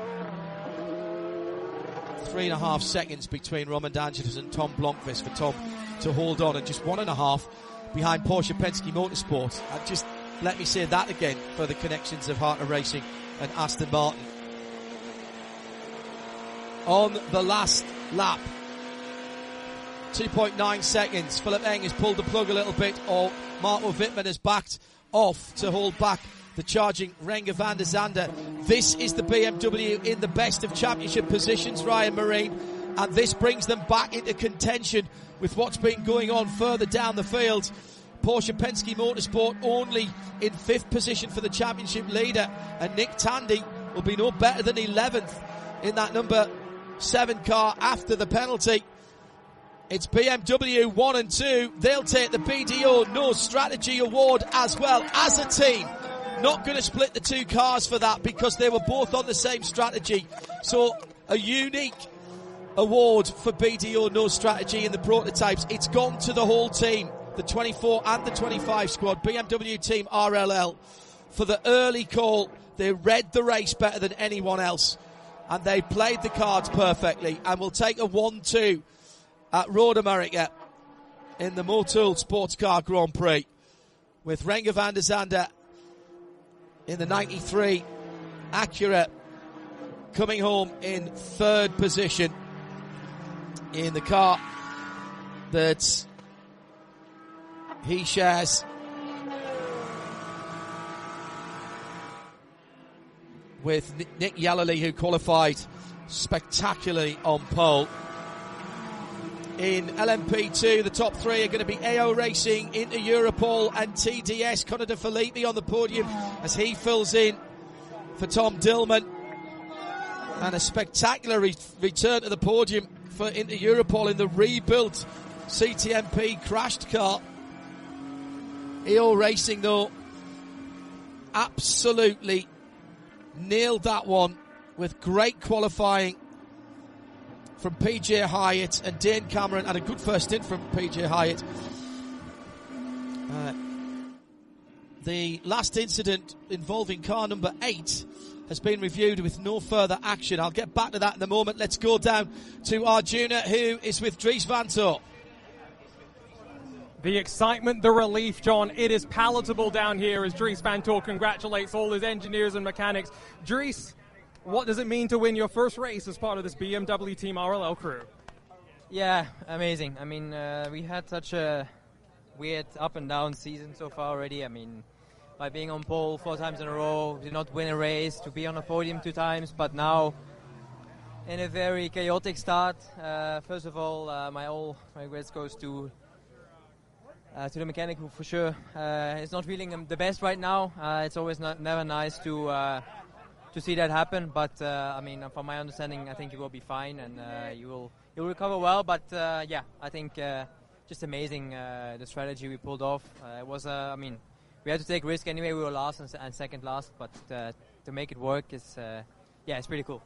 Definitely unfortunate, the incident on pit lane, but it's almost what resulted in needing that strategy call that resulted in the 1 and 2 track position. Was that last hour one where you were just watching on, knowing that your teammate had the car under him to hold on to that lead? Yeah, I mean, the car was feeling very good. I mean, we already went off strategy already in the beginning, and I could get my way back quite easily and quite fast. So I felt the car was strong beneath us, and yeah, Philip just did an amazing job bringing it home, and you know, he was fast. So no, very happy. I don't really know what to say. It's been, like I said, it's been such a weird season with so many goods and a lot of bads. But yeah, to win now is very nice. 4 poles and finally that first victory. Congrats. Thank you. Thank you.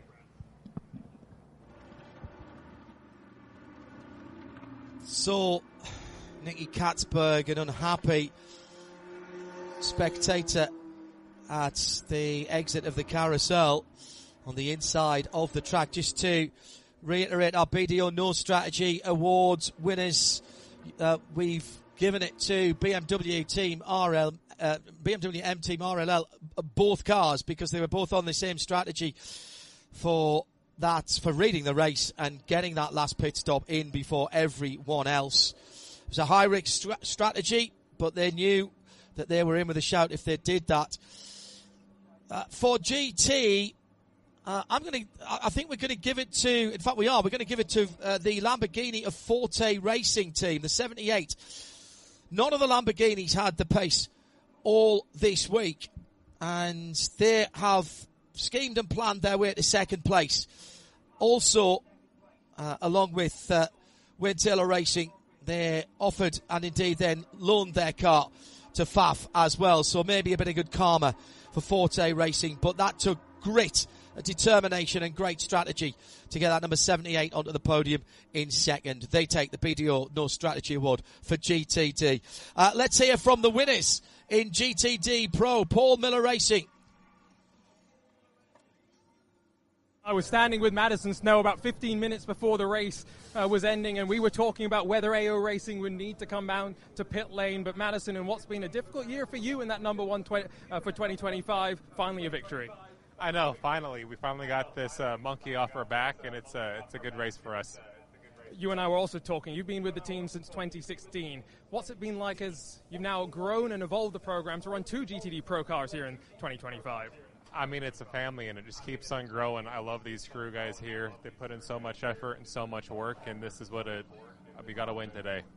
Enjoy it.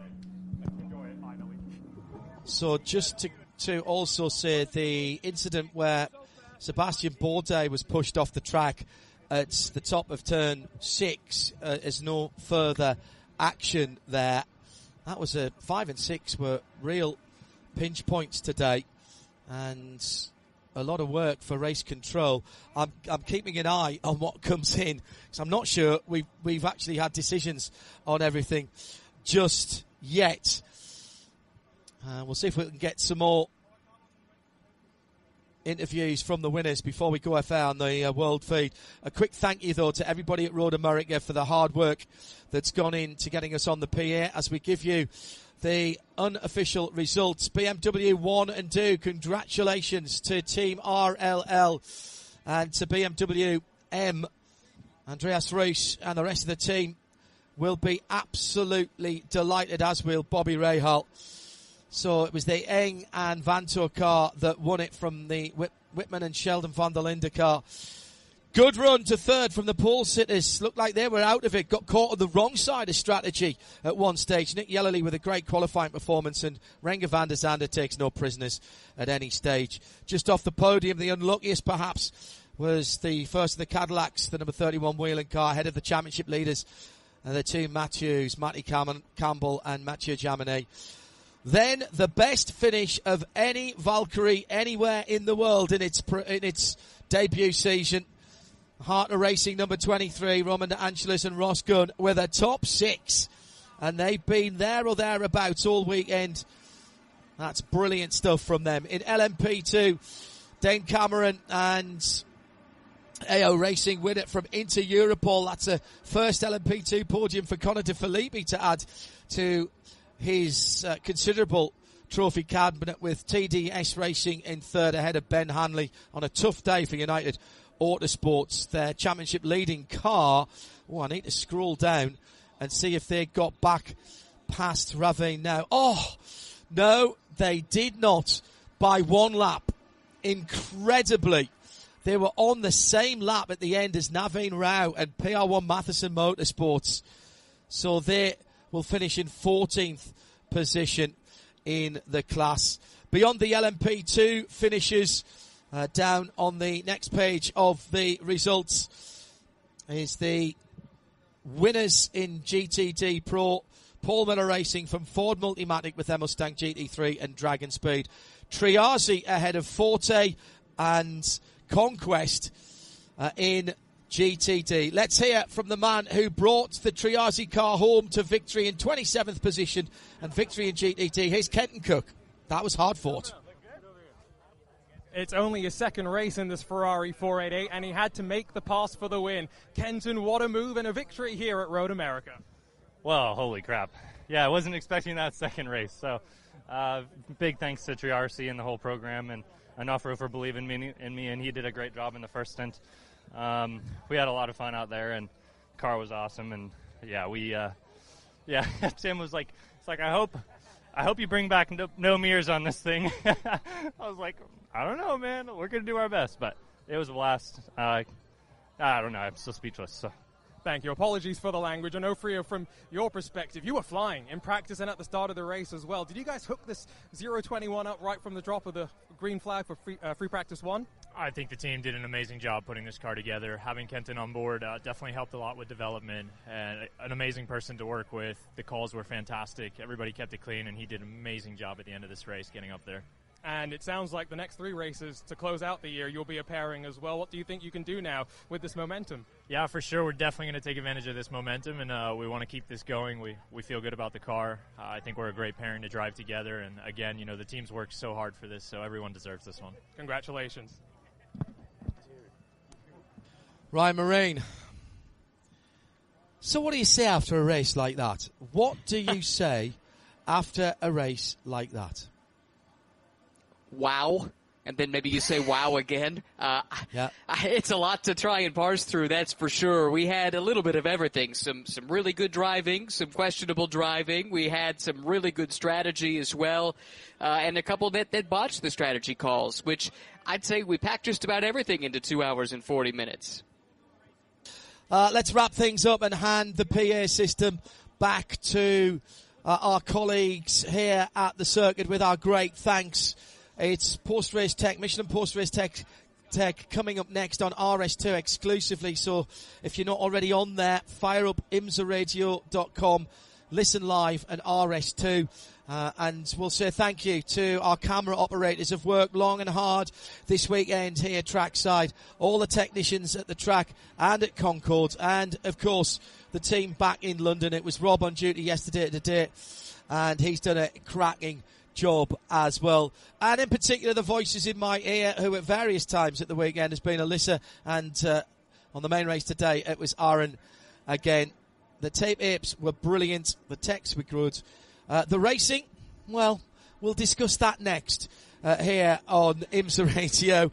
We reconvene for the GT Festival at Virginia International Raceway. That's August 22nd to 24th. We'll have it all live for you on IMSA Radio and IMSA TV. Make the switch now to RS2. Bye for now.